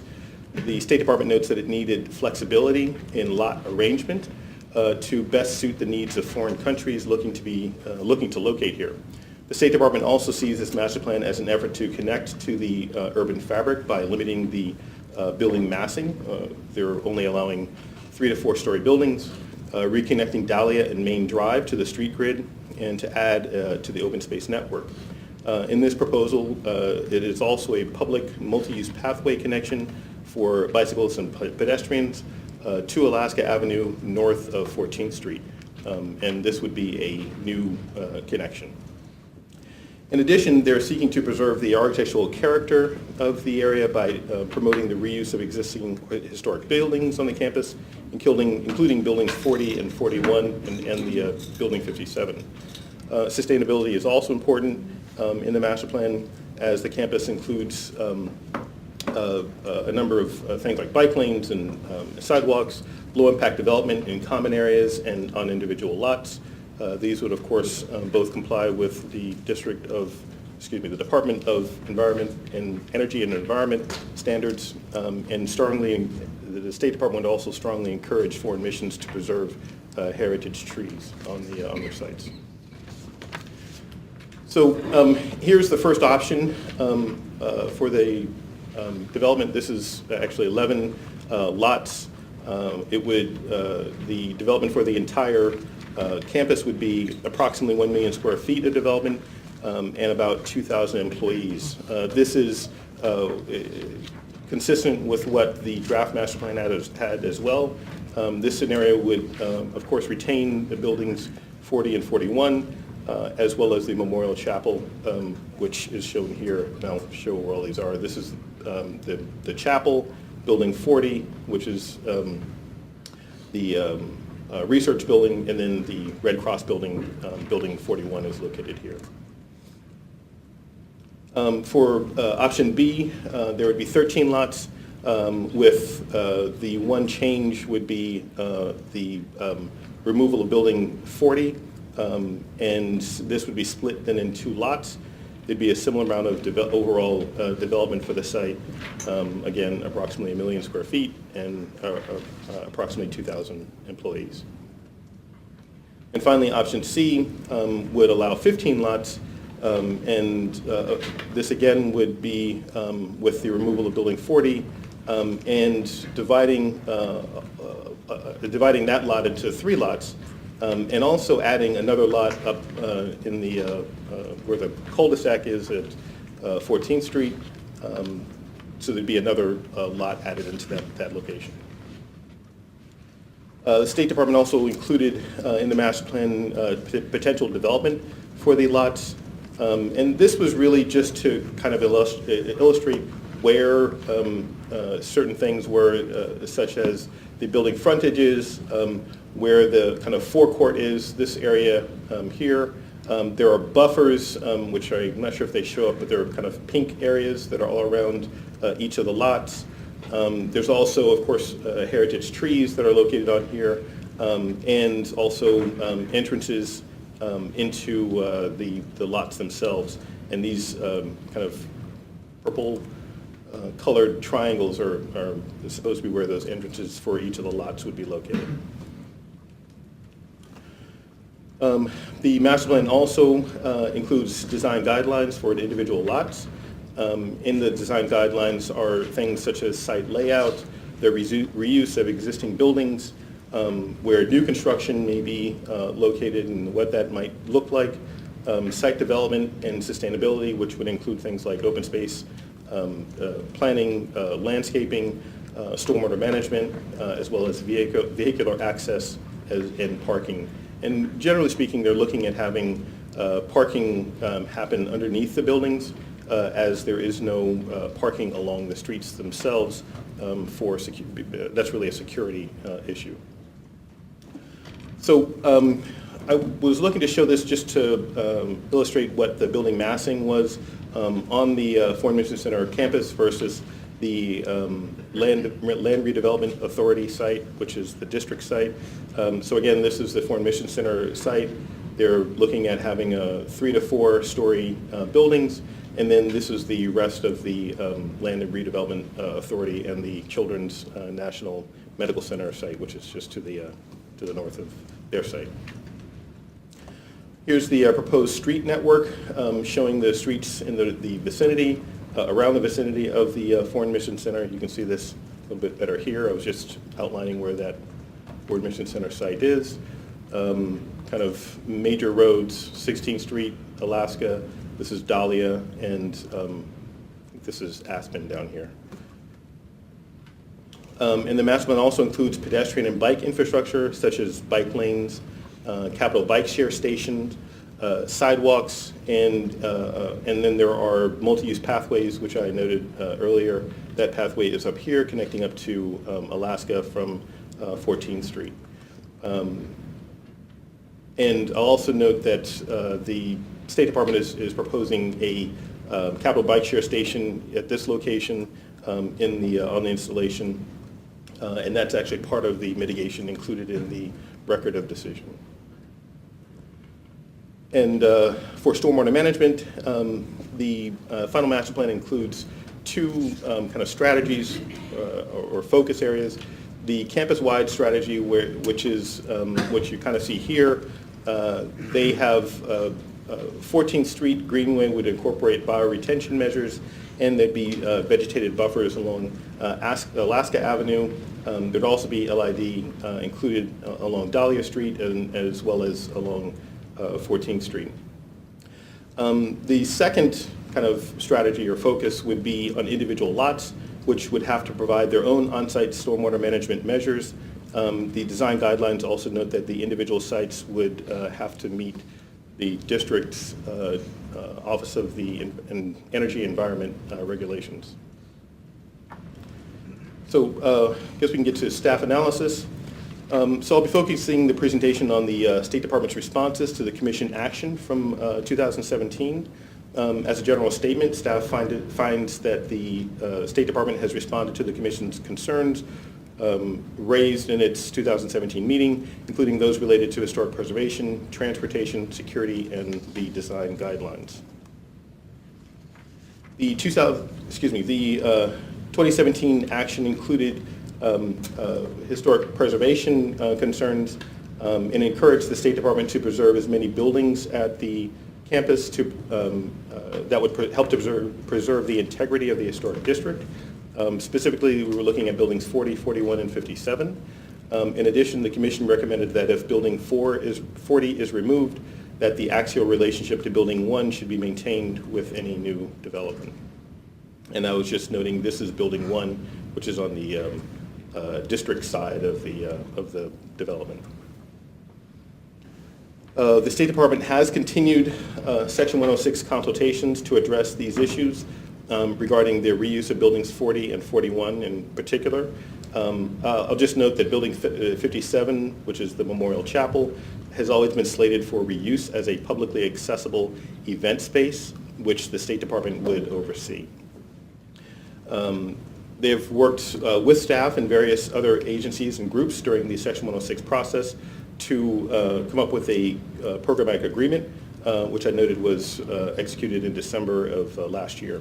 This document acknowledges that the State Department would develop materials to promote the reuse of historic buildings, 40 and 41, not demolish either of these buildings until it has leased other similar lots, and finally to follow the process outlined in the PA to determine the appropriate mitigation if these buildings are demolished, or if someone seeks to demolish them. The PA included the following mitigation, that the PA itself and the design guidelines would be appended to all lease agreements with foreign governments that are created after the finalization of the PA. Within 1 year of the execution of the programmatic agreement, and in consultation with the DC State Historic Preservation Office, that the State Department would initiate planning for a phased implementation of additional interpretive panels, and these would be located in public areas at the Ford Mission Center. And then finally, within 1 year of the completion of the infrastructure and site development activities, the State Department would distribute a copy of the final public access plan for the Memorial Chapel, Building 57, to the consulting parties. We'll now turn to the transportation comments. First, the Commission recommended that the State Department explore connecting 14th Street to Alaska. The Commission also requested the State Department to respond to DDOT's concerns raised as part of the comprehensive transportation review. And also, the Commission stated that it supported the recommendations from the State Department not to allow street parking for security reasons. And finally, recommended that the State Department encourage foreign missions to improve their parking ratios, understanding that the current parking ratios are 1-to-1, which is what the International Chancery Center parking ratio is currently. The State Department is still proposing a cul-de-sac at the northern end of 14th Street, and this is a little more detailed view of it. While this portion of 14th Street is currently built, it has been closed to vehicles and pedestrians for years.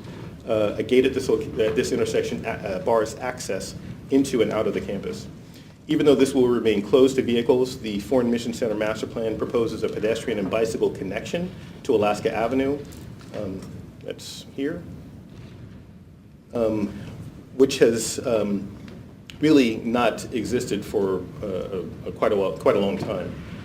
This was also being proposed in the draft master plan. At that point, we didn't know, the State Department has now determined they're looking at a 10-foot wide pathway. That was not determined at the draft level. The State Department is also states that keeping the 14th Street closed to vehicular traffic at this location allows for greater lot size and more security for foreign missions. The State Department analyzed this as part of the supplemental draft EIS, which found that reopening this small section of 14th Street would not demonstrably improve vehicular circulation. State Department is also proposing a buffer zone north of the cul-de-sac to keep this area clear from buildings being constructed there. And just to show this a little bit more detail, the image that you see on the right is the 2017 draft master plan showing where the cul-de-sac is.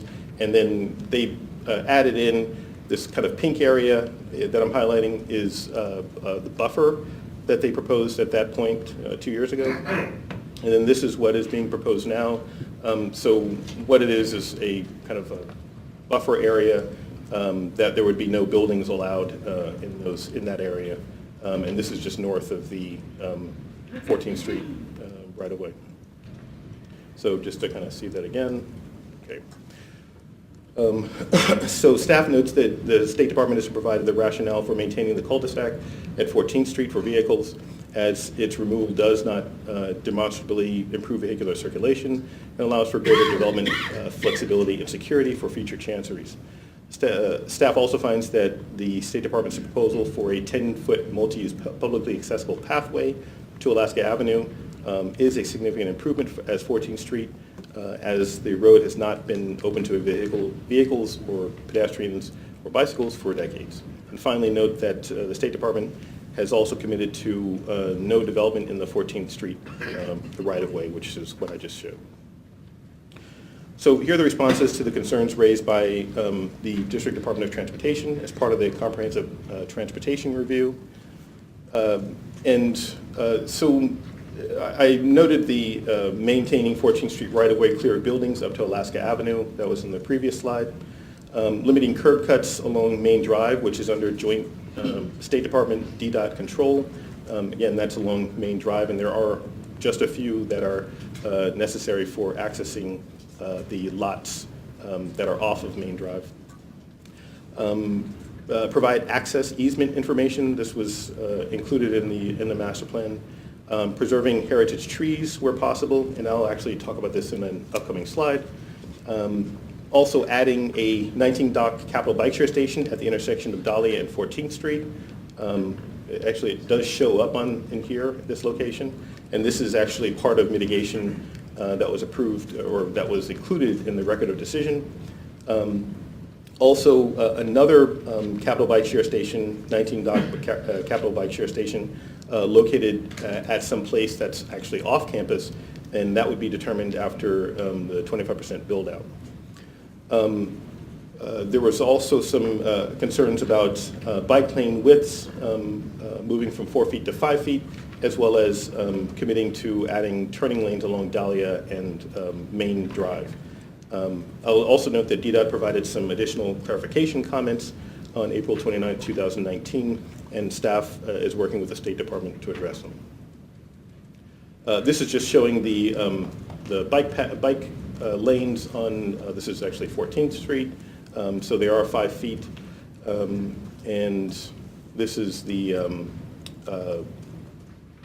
100-foot right-hand turns. This is a right-hand turn from Dahlia, which is this street, onto Alaska, and this is a right-hand turn lane from Main Drive onto 16th Street. These were noted in the Comprehensive Transportation Review to improve traffic flow. And as I noted, as mitigation of the rod, the State Department has agreed to install both of these. In 2017, the Commission action requested that the State Department add a reference to the comprehensive plan policies regarding security into the final master plan. Because the State Department is required to review individual lot developments at the Foreign Mission Center to ensure compliance with the design guidelines, it was important that the security section refer to the comprehensive plan policies. The final master plan now includes this reference, and staff is satisfied with this response. And finally, there are a number of comments that the Commission had regarding the design or the design guidelines recommendations, and they are shown here. They are to ensure the trees are replaced according to the comprehensive plan policy, to encourage the State Department to maintain as much of the existing remnant forest as possible on individual sites, encourage foreign missions to place surface parking not in the forecourt but on the sides or behind chanceries, encouraging the State Department to create a consistent building edge along Dahlia and 14th Streets, reusing Building 40 to maintain the actual relationship with Building 1, and then the State Department explore making changes to both lots 12 and 14, and I'll describe that in an upcoming slide. So here we have the plan showing the heritage and special trees on the left and the tree conditions on the right. Heritage trees and their associated critical root zones will be identified by the State Department, a certified arborist working for them, for each foreign missions lot. The State Department also says in the master plan that building structures and paved areas should be placed within the existing trees, with the existing trees in mind, to not only preserve the tree, but obtain the greatest value from the existing canopy and other positive attributes. It also notes in the master plan that if heritage trees cannot be preserved, that foreign missions are strongly encouraged to obtain a heritage tree removal permit through the DC Urban Forestry Administration, and also encourage compliance with the relevant DC municipal regulations, which stipulate that the replacement of a special or heritage tree with a number of saplings of a minimal size whose aggregate circumference is equal or exceeds the circumference of the tree to be removed. I know that was long, sorry.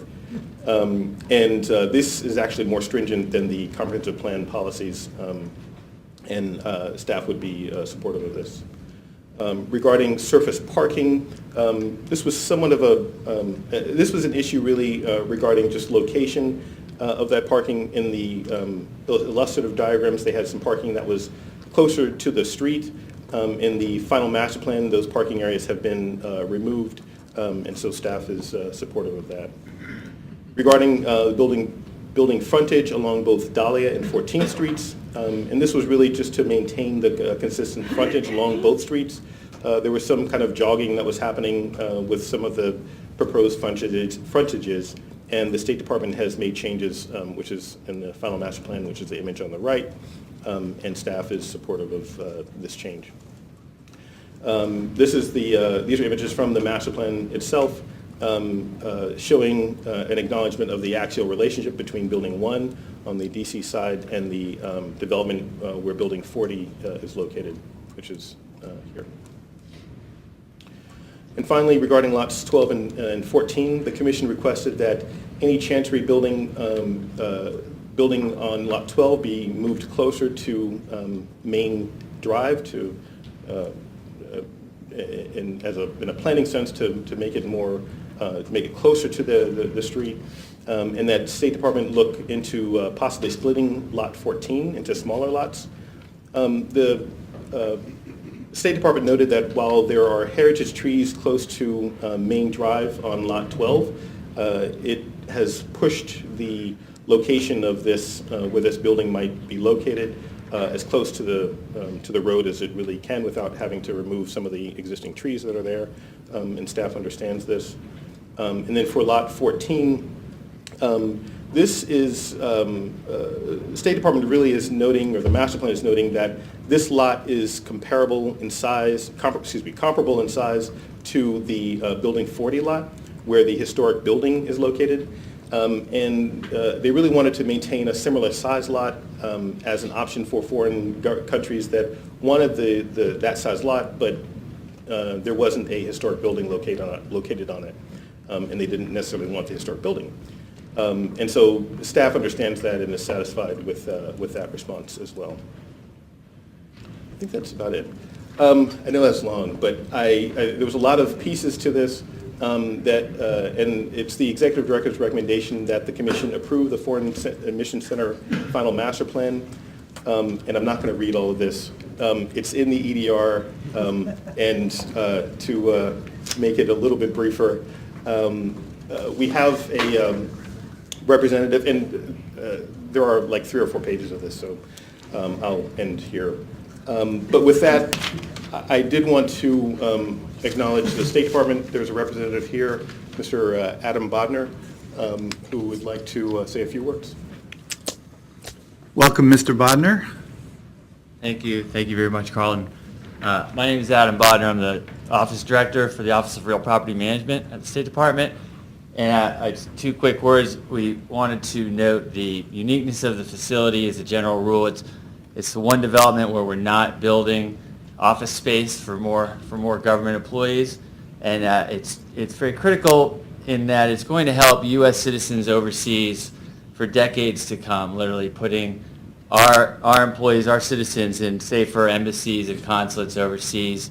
So this development is really going to be beneficial to the United States in myriad ways for decades.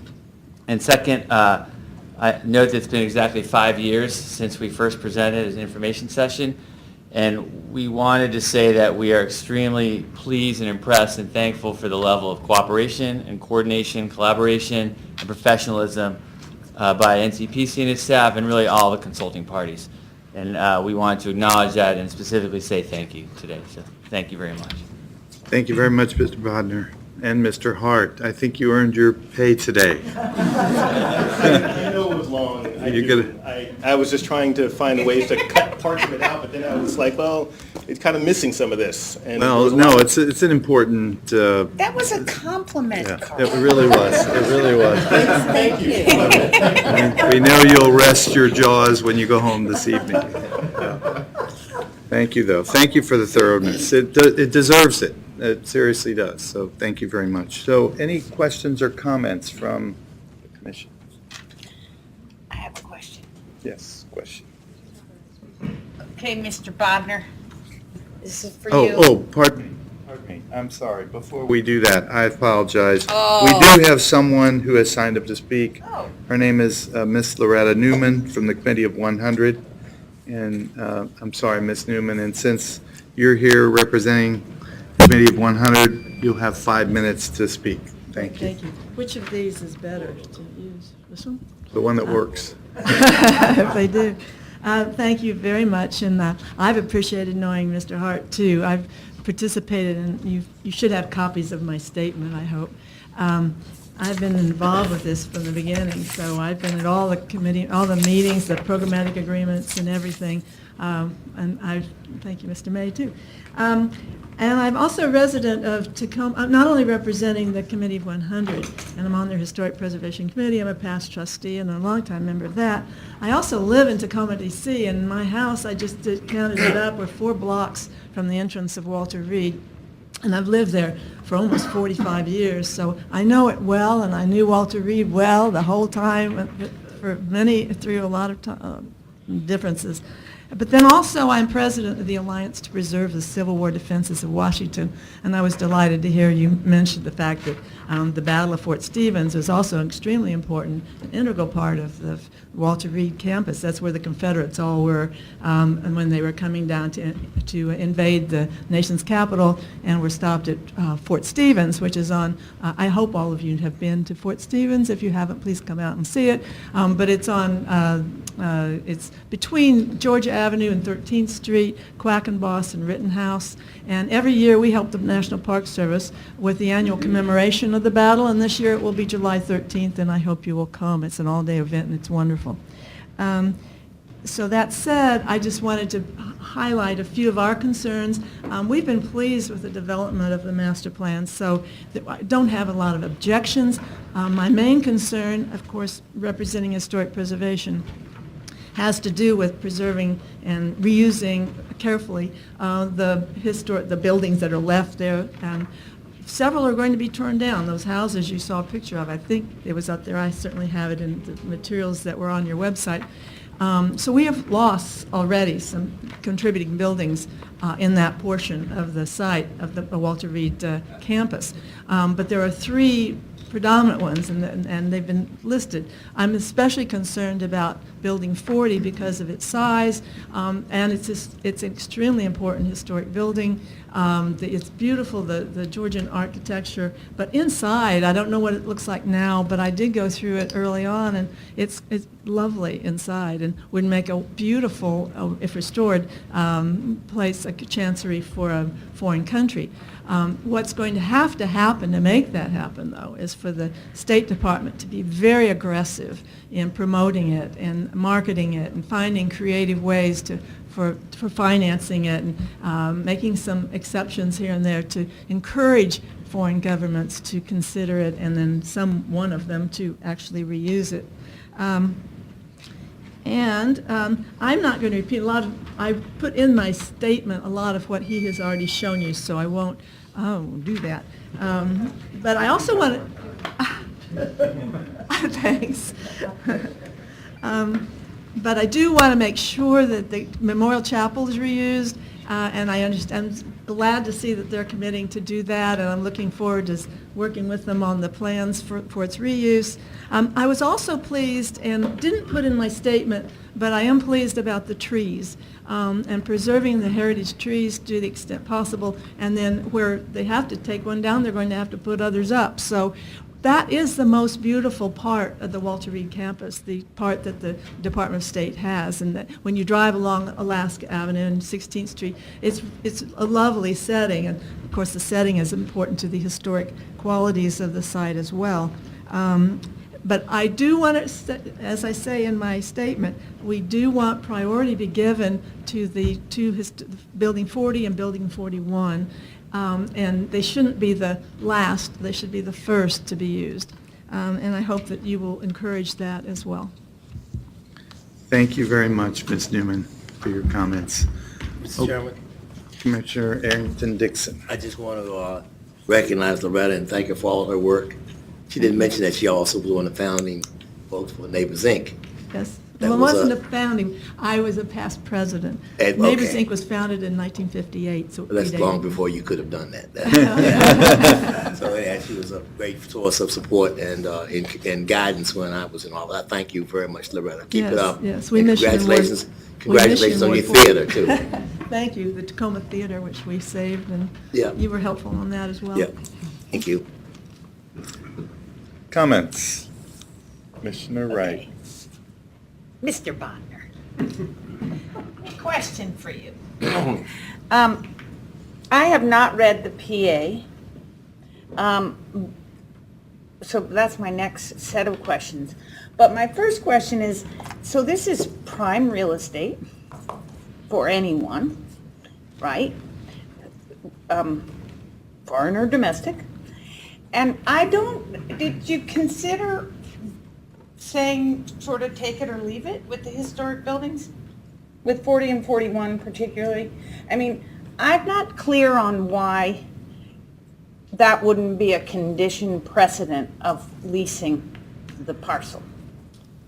The answer really is anything we try to impose on a country is immediately reciprocal on us somewhere else. And we have to maintain the flexibility. It just doesn't work elsewhere in the world. But that okay, I remember that, because we had some case, remember that? I educated you many times. Yes, so I remember that, but even that sort of presupposes that a historic burden, a building is a burden and not an asset. Fair enough. Here or there. Fair enough.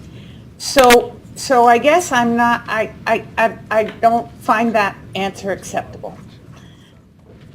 I think it is acceptable if we were more conversant in the myriad ways that these deals are negotiated and the situations that we find ourselves in overseas. It might not be a one-on-one with a historic building. It might be lot size or location. It could be a myriad things. Okay, so failing that, since I haven't seen the PA, what are the, can you give us a sense of what the criteria are for a decision to demolish? So theoretically, people can be very creative at not being able to identify an adaptive use for a building. That's a layup. So what will the State Department do to guard against that in the terms of the PA? I mean, I'm assuming that, I know that you've gotten to mitigation and all of that, but I haven't read it and I don't know what it says. I'd like to introduce my colleague, Matt Sandilands, who represents the Office of Foreign Missions. Okay, thank you. Well, Commissioners, thank you for the opportunity. So I'm a Foreign Service Officer, and I spend most of my time overseas serving in our embassies. I have the pleasure to serve the Office of Foreign Missions for the last 2.5 years on this project, and thank you to NCPC, the Commission, and all of the parties that we've worked with. In terms of the programmatic agreement, we've had long discussions with DC SHPO, State Historic Preservation Office, on Building 40 and Building 41. I personally take every single ambassador that's interested in either building or anything at the Foreign Mission Center through Building 41, because we can, and have come up with very creative lease terms for that building. Building 40, unfortunately, we cannot bring people into because of the levels of PCBs and asbestos in that building. However, we've requested in our Bureau Resource request about $100,000 to be able to create the ability to bring tour groups through there so that we can market that property to them. That was also one of the mitigation requests or requirements in the programmatic agreement. Neither Building 40 nor Building 41 will even be contemplated for demolition until all other similar sites have been leased out. So if you look at the International Chancery Center as an example, for example, that was put into effect by an act of Congress in 1968. Technically the last lot that was developed was done by the state of Morocco, and they moved in last month, 50 years later. So you're not going to see any movement to bring down Building 40, and you're not going to see any movement at all to bring down Building 41. Building 41 will become a chancery. It will be reused. That is, I can absolutely, state that with 100% conviction. It's a beautiful building. It's in excellent condition. I was in it 4 days ago. Building 40 is much more challenging, 265,000 square feet. Every disease in the world has been in that building. It has, former nuclear reactor was in that building. It's quite a marketing slogan. The mitigation factors there are very difficult, and it's very difficult in order to explain the reuse ability for that building. That said, a lot of smaller embassies can't use 265,000 square feet. But there's a lot of embassies that are in commercial real estate now. And there's a way that if we can get to the point, we could turn that building into sort of like, like a condo sort of situation where you have multiple embassies located in the same building. It's something that we're working on. Okay, thank you. Chairman, I want to revisit that last point because that's something that's been kicked around for a long time, to create a facility for smaller embassies, for smaller countries that have less resources. So I hope that can develop, because that was our concern when we started with Van Ness. We started talking about this a long time ago. I have just a clarification question about microphone. Thank you. Clarification about buildings 20 and 32. So these are, if you go to maybe number 46 or 21, either one of those, I think, or there we go. So in some of the concepts, I guess 1 and 2, options A and B, those buildings remain. And then in option C, they disappear and become 2 different lots.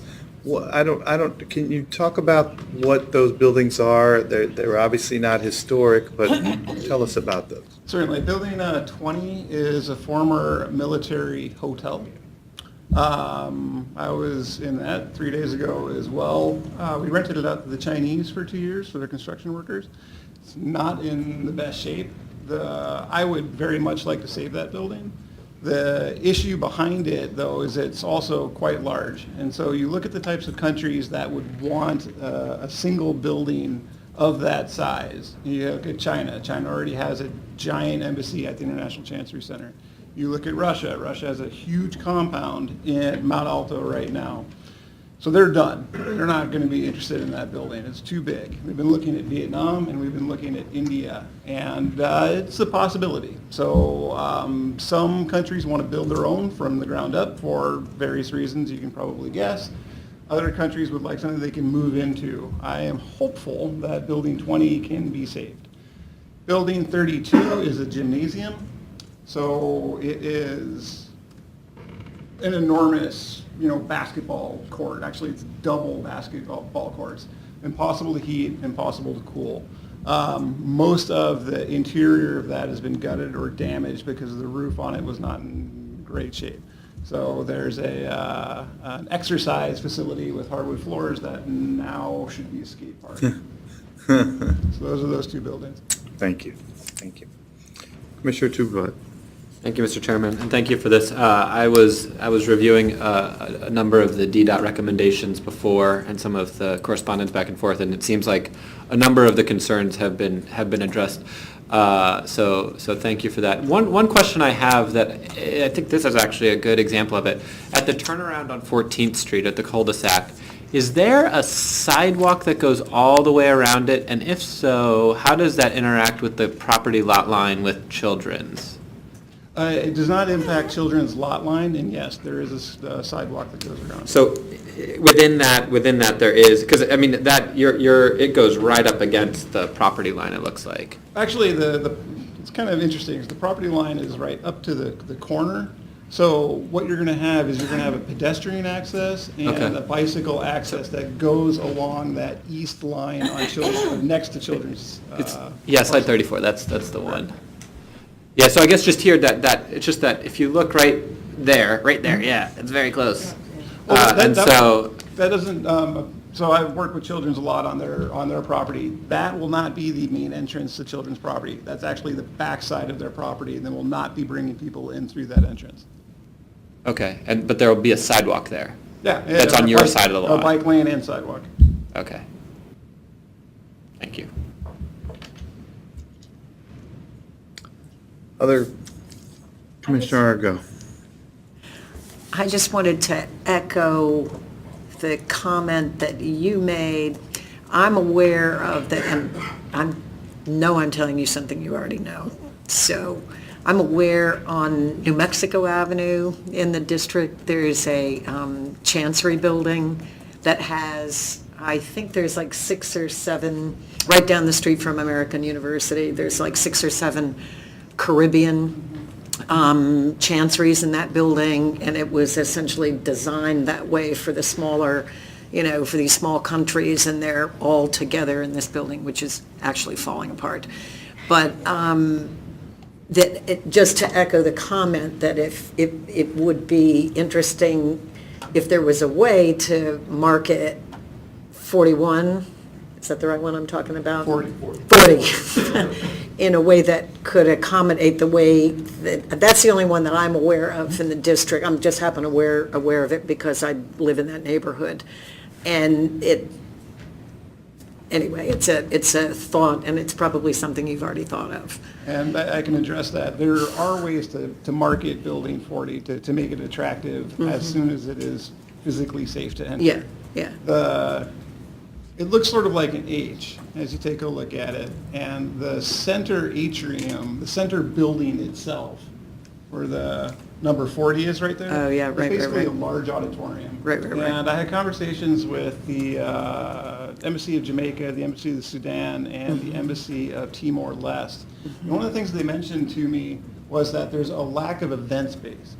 So Common area. if we were to take, common area, if we were to take the center portion of the building as an auditorium, have the two historic wings as sort of like separate, places for chanceries, and then have everybody be able to use the central auditorium for Building 40, along with the Memorial Chapel. That's a very attractive thing for a lot of the smaller embassies that normally have to rent out event space. At high rates. I hope you're able to work something out like that. Thank you. Okay, sensing no further comments or discussion, I'd like to ask for a motion to approve the final master plan for the Foreign Mission Center. It's been moved by Commissioner White. Is there a second? Second? Been a second. All those in favor, please signify by saying aye. Aye. Opposed? Thank you very much. Thank you for the thorough work, everyone. Okay, the last item on the agenda is the approval of comments on concept design for the Eastern Market Metro Park improvements that has been submitted by the District Department of General Services. And Ms. Lee will present this EDR. Oh, did I close it again?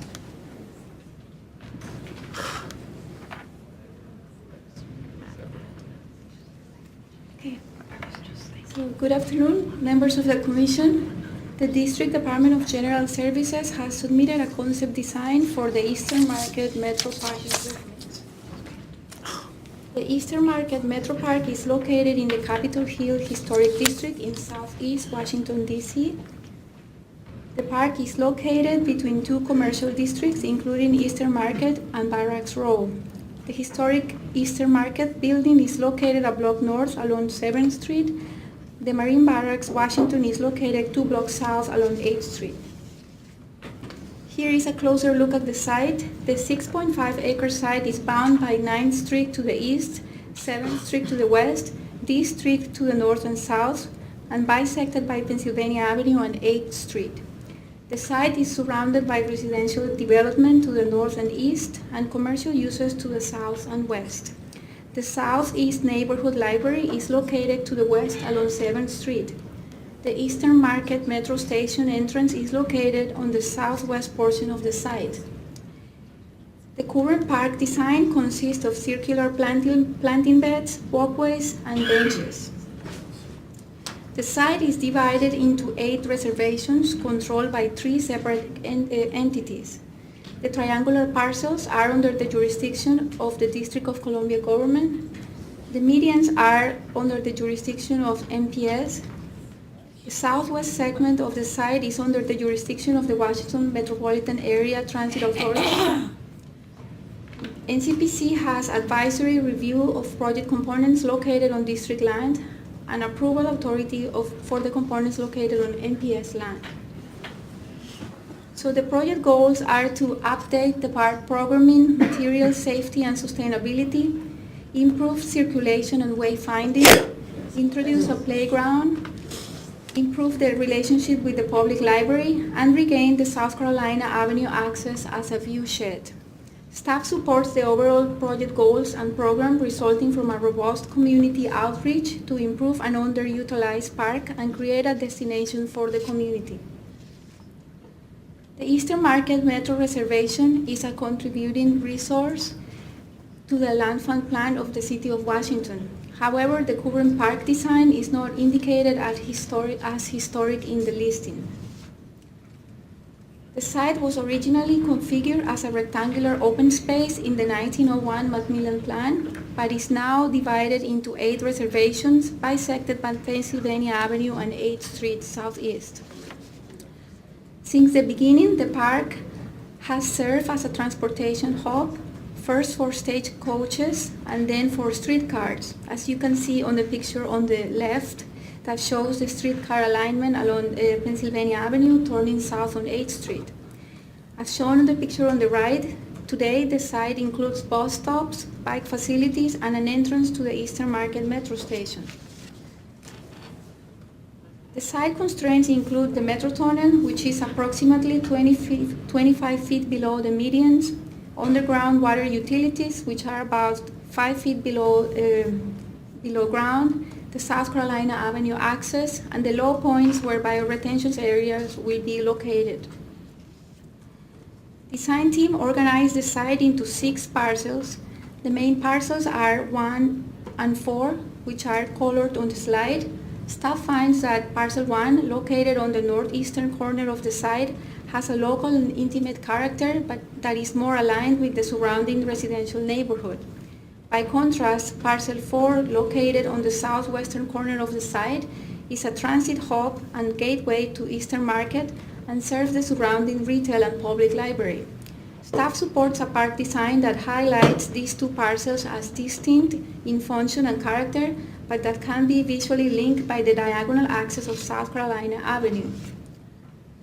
Here you can see parcel 1 existing conditions. You can see the row houses to the north and east of the park, a central plaza with benches and circular planting beds, an informal playground along Pennsylvania Avenue, and a grove of trees along D Street.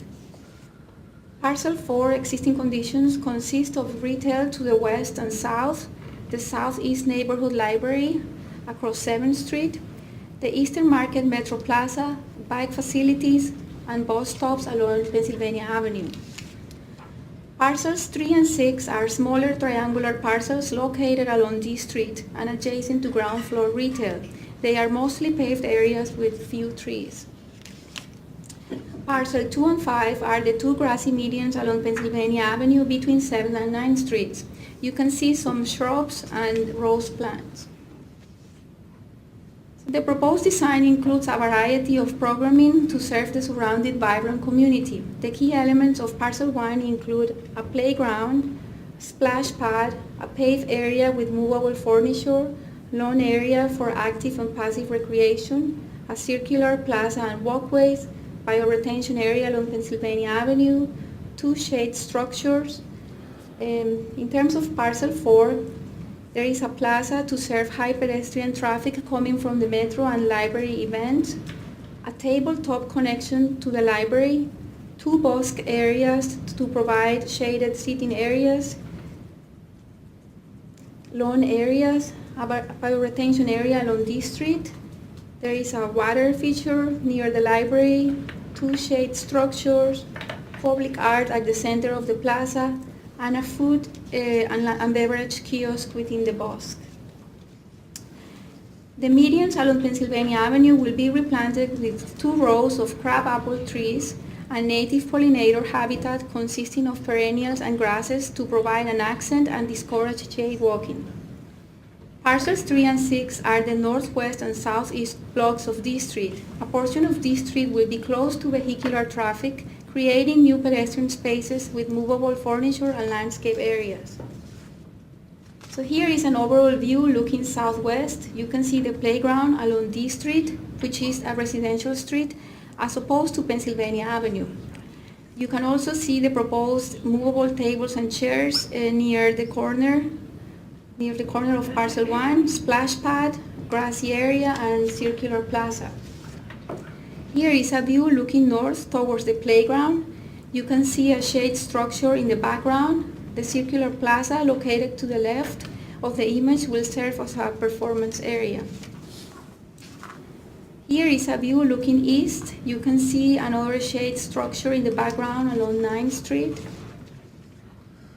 And moving on to parcel 4, here is a view looking west towards the public library. You can see the proposed water feature to the left, a bosque with movable furniture to the right, and 2 shading structures in the background.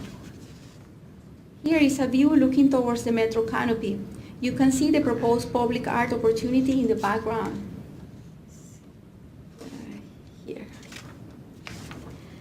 Here is a view from the bosque area located along this street with the shading structures and fountain to the right. So moving on to staff analysis, staff will provide the following comments organized by urban design, landscape, and streetscape considerations.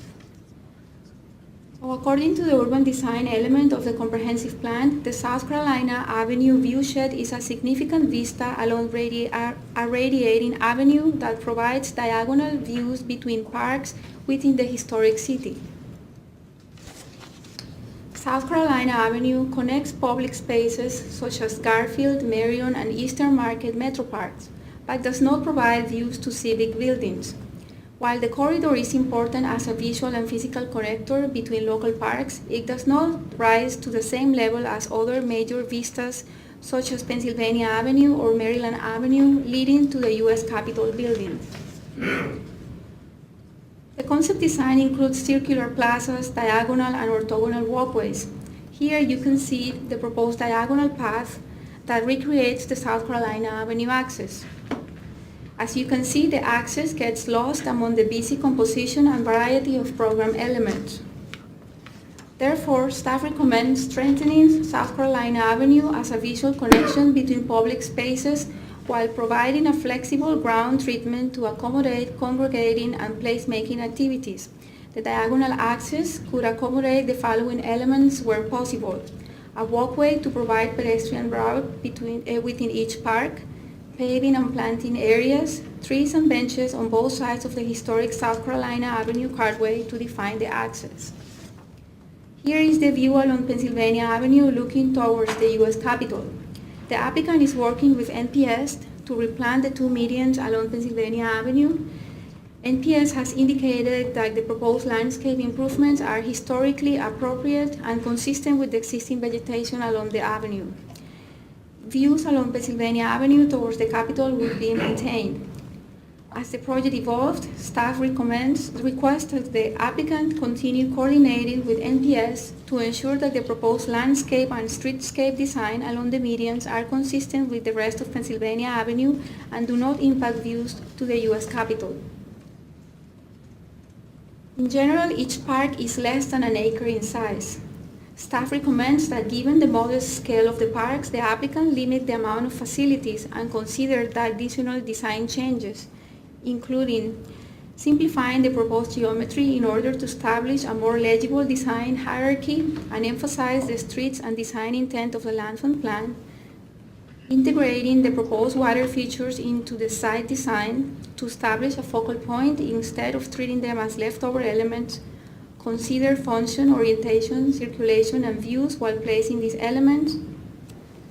Minimizing the proposed shading structures or trellises to avoid visual clutter and blocking views to surrounding buildings. Reducing impervious areas and considering permeable pavers.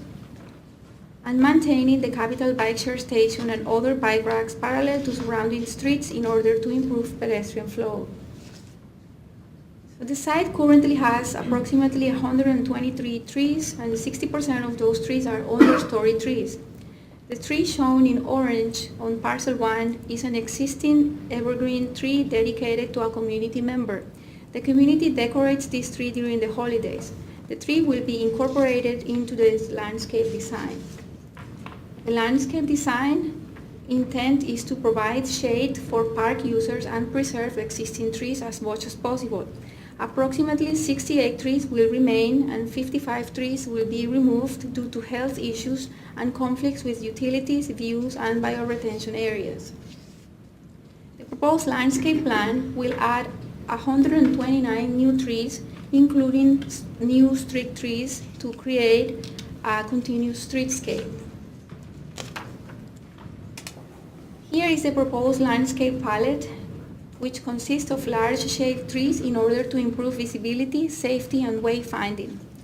So finally, staff notes that any improvements located in public space will require a public space permit and coordination with the District Department of Transportation Office of Public Space Management, and therefore recommends that the applicant further coordinates with DDOT to ensure that the proposed streetscape elements are consistent with the standards of Capitol Hill area.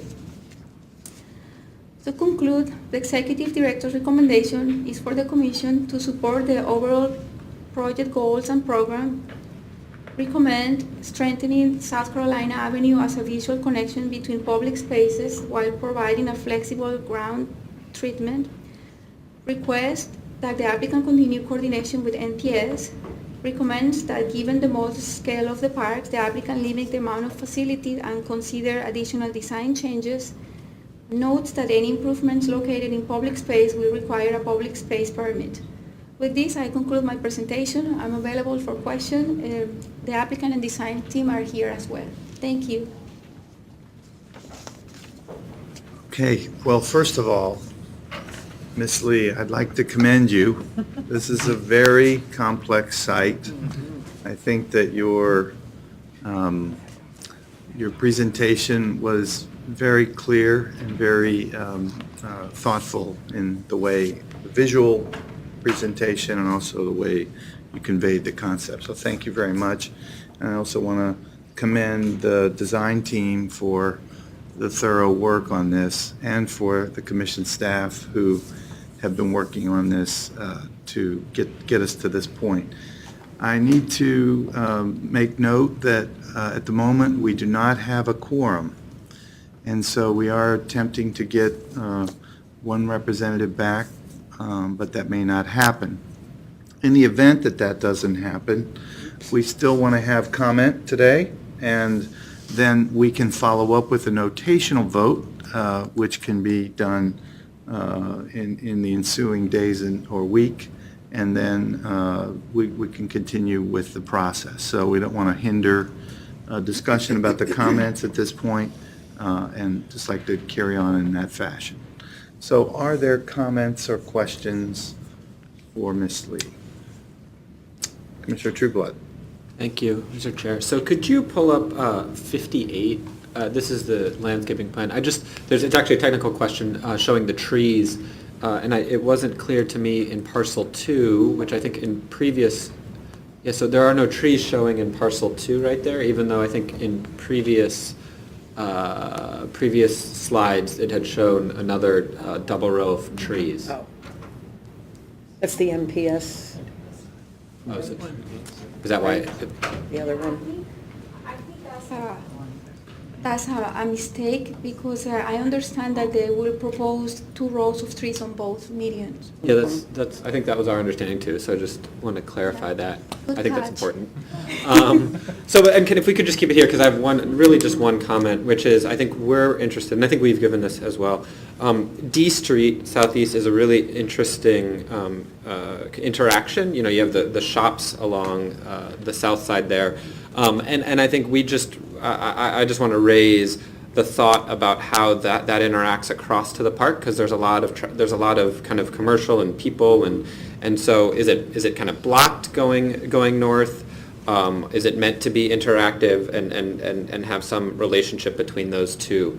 And so that's really that's my major comment about how it interacts, kind of what the interaction is at that particular piece. Is your question related to parcel 3? Sorry, no, parcel, no, not parcel 3, parcel 4, there you go. That whole interaction along D Street, yeah, right there. I'm sorry, I should have said that earlier. Hi, good afternoon.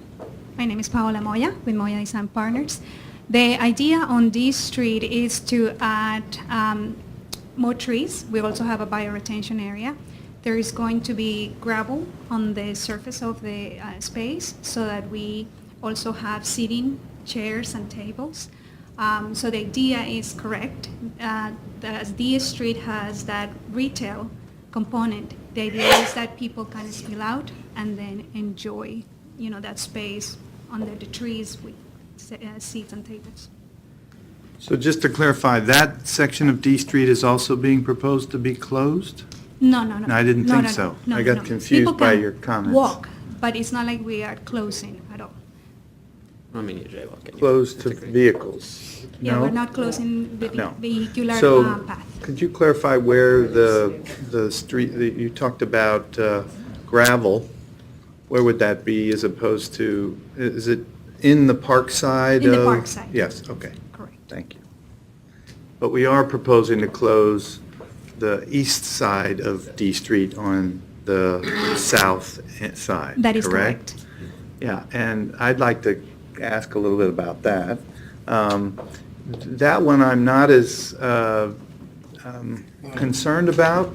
I think, I understand it, that's the Baskin and Robbins corner, I think. How do I know that?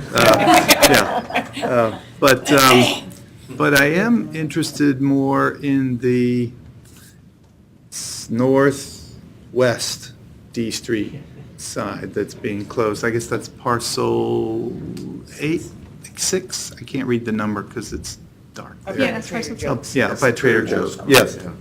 So my question there is, can someone, if you're headed south on 8th Street and you come to this intersection, it's a pretty severe right turn if you'd like to go onto Pennsylvania Avenue if we close that portion of D Street. And I'm just wondering, has the district and DDOT thought about how that will work? Hi, my name is Cassidy Mullen. I'm a project manager with the District Department of General Services. We have been in constant communication with DDOT on these proposed 2 road closures, and they are generally been supportive of both closures, both for the portion on parcel 6 in the north and parcel 3 on the south. Okay, now try to answer my question. So how does a car who's moving south on 8th and wants to make a right-hand turn toward the Capitol heading west, that's a pretty severe right-hand turn, and I guess I'm wondering what DDOT's support is about there.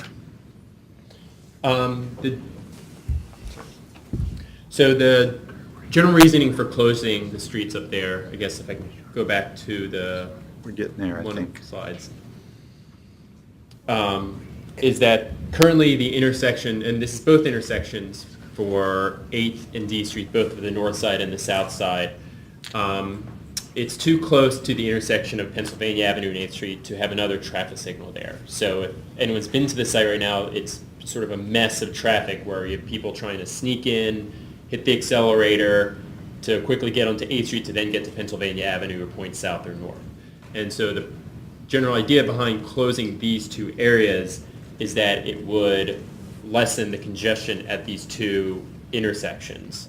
Since we can't put an additional traffic signal there, it would allow better, smoother flow of traffic. And one thing we're also planning on doing that was noted, it's noted on this slide, is that the northern portion of 8th Street, we are planning to reverse the flow of traffic there to go, instead of going right now from east to west, from west to east. On D Street? On D Street, yes. Say it again, from east to west to west? The traffic flow would be from west to east on the northern end of D Street. It'll be a one-way street? So, yeah, it would still be a one-way. Okay. And is it one-way on the southwest? It is currently one way on the southern portion as well, and that is currently being somewhat in parallel, but separately. It's being envisioned changing the direction with DDOT as part of their circulator program, because they're enabling to reduce the deadheading there. I forget which route off the top of my head, but that is proposed to now circulate around 8th Street on D Street up to 7th Street instead of its current route. Okay.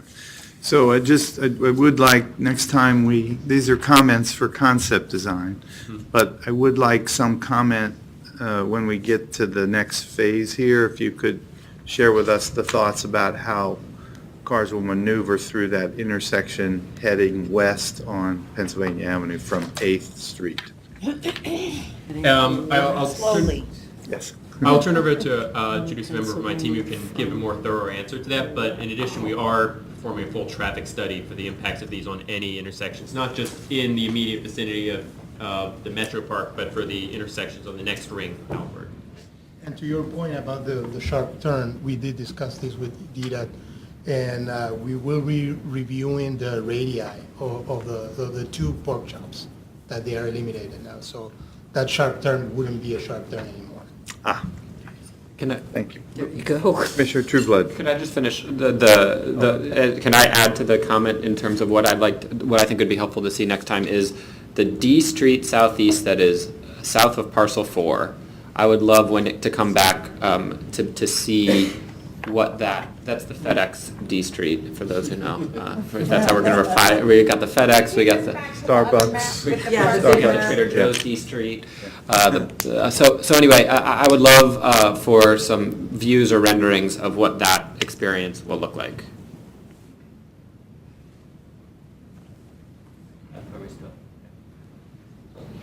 There you go. Yeah. So where the Bosque is.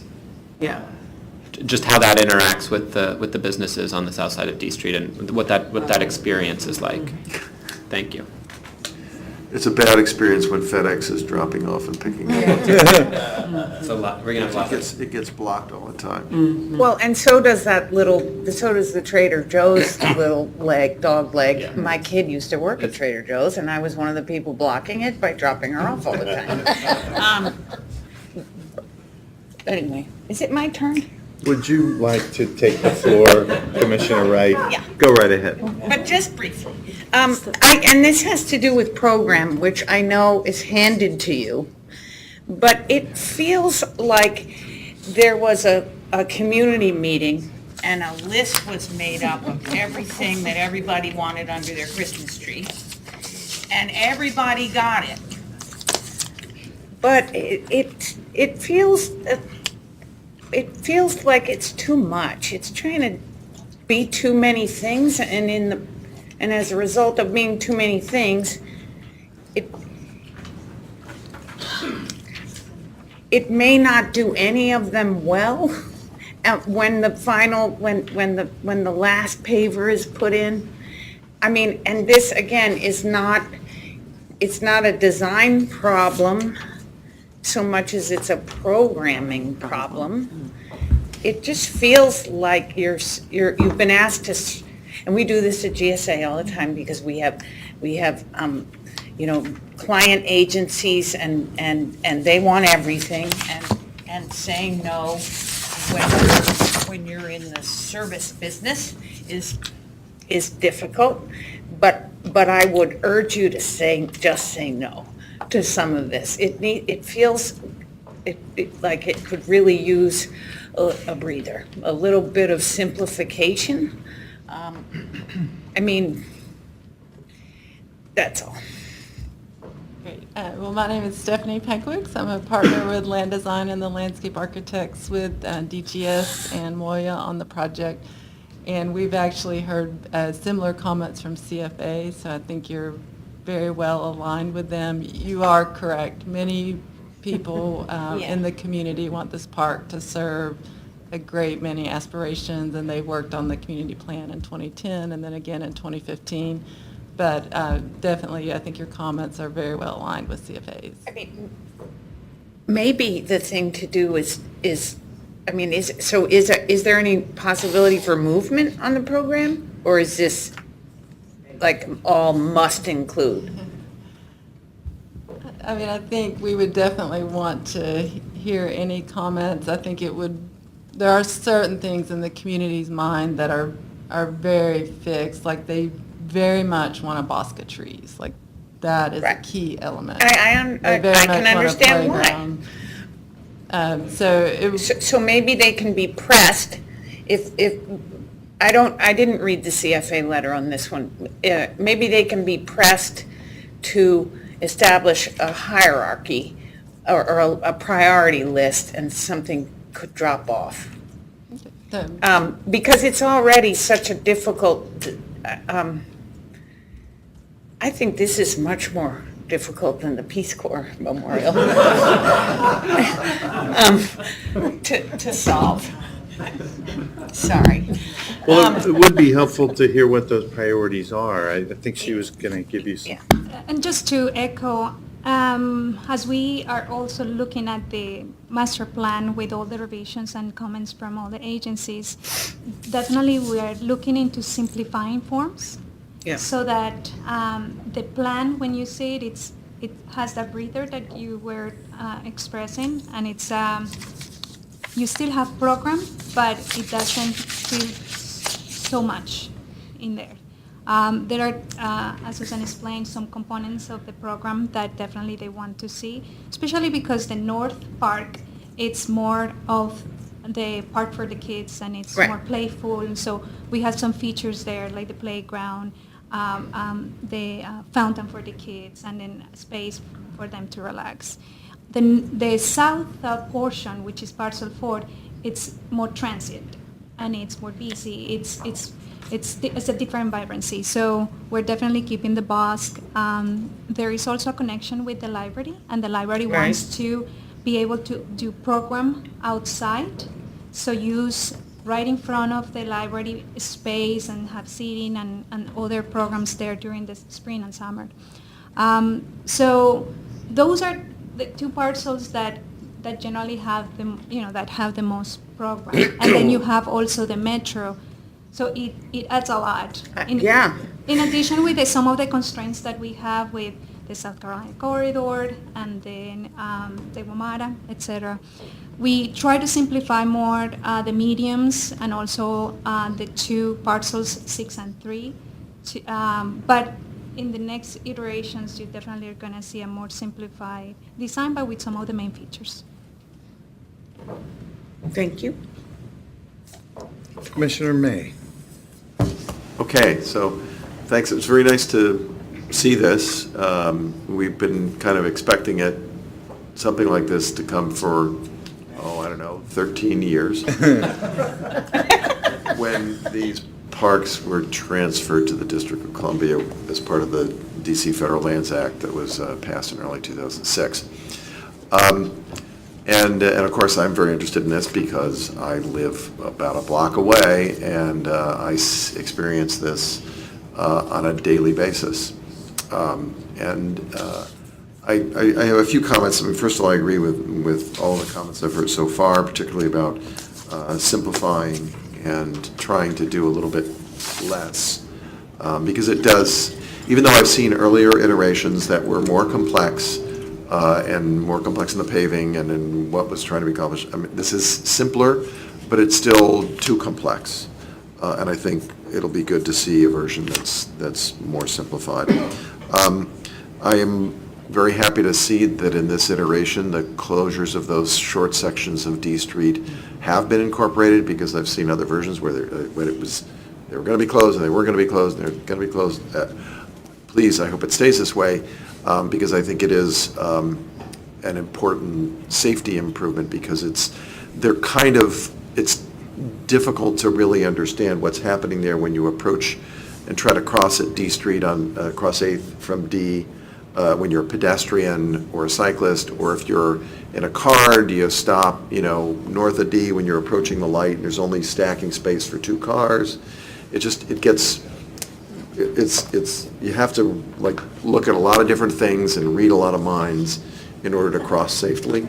And so I think this will be an improvement. And I'm not worried at all about vehicles making that turn, because very often people they even miss D Street, and they wind up stacking at Pennsylvania and having to make that right turn to go northwest or to go west.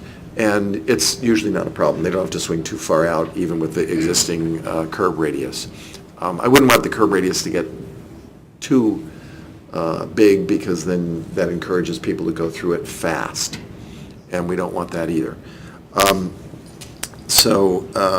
Let's see. There is one major operational issue, I guess you can put it that way, but there is a tendency for people to walk down 8th Street and cross, just jaywalk across Pennsylvania Avenue. It's very apparent if you look at it in Google that people walk across the street and then walk straight to the Metro, just to get straight to the Metro. And earlier designs that I had seen, and I don't mean in this design team, I think previous designs, made a very deliberate attempt to discourage that with what was planted or with fencing, things like that. And I'm wondering, it's not clear to me whether in the current design you're doing anything to address that. Because if you don't, this beautiful plan is going to be dirt in that stretch across the median strip. Yeah, in front of Trader Joe's. I mean, draw a line from the Metro to Trader Joe's, and like right in there, there's a swath of dirt now. So. So in earlier versions and discussions, we had envisioned possibly putting some type of fencing through here. National Park Service had informed us that they were not amenable to it since it would not be consistent with any other medians on Pennsylvania Avenue. In addition to the currently planned crabapples, we are looking to potentially put in some additional denser vegetation, although that seems to be having a struggle as well with the Park Service when reviewing this. Okay. The other only alternative that we have thought of, because we have heard the concerns from several community members that safety is a concern, especially with this jaywalking, to create some type of element, whether it's slightly raised medians along the lines of Connecticut Avenue, around the Farragut North Metro Station, not maybe to that degree, because we feel that would take away, it would be in a conflict with the nature of the neighborhood, but to at least try to discourage it as much as possible. Okay. Also by increasing the density of the trees along the north and south end of Pennsylvania Avenue to try to just prevent people from even getting into the street in the first place. So while we can't put a fence there, we try to do as much as possible to just discourage people cutting through. Okay, so I might be able to help on that. I'll talk to my colleagues in the park who are responsible for this area, because I'm not sure that they fully understand the safety issue that this creates and that you're trying to solve. And so maybe we can be a little bit more flexible. Maybe we can't, I don't know. I mean, there's been a lot of history to this area. I mean, much of that area were streetcar tracks for a long time, right? Right. So it wasn't always historically the median exactly the way it is. Certainly even putting in the trees there, because there aren't trees in that stretch now. No, there's the older rose bushes, some of which have been cut away. Right. One other thing we can hope to somewhat mitigate the risk of jaywalking of illegal crossings by closing the streets on parcel 6 and parcel 3. That'll reduce by 1 the number of streets a person needs to cross, and hopefully, induce that person or persons to cross at the crosswalk instead of crossing across the street. Again, it's hard to, maybe it's an optimistic take on it, but that's another thing we hope to accomplish by closing the pieces of street there. Yeah, I mean, in certain ways it might help that. I mean, I think that the way you are, it looks like you're going to try to plant parcel 6, that may discourage people from cutting across. You're saying if that is the area that's in the black outline, if that's actually a vegetation, and if it's planted in such a way that it discourages people walking through it. I mean, if it's grass, people are going to walk across it. But if it's rose bushes, people won't. So, and maybe that can be a little bit bigger so that people don't see the value in trying to make a beeline to the Metro. So that may be another way to do it. And since you're going to close D Street, you have greater flexibility to do something like that.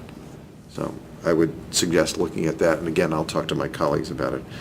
The last thing that I wanted to mention, and this goes to the earliest comments, which was about the complexity of it. And I look at this and I see a very expensive park to maintain.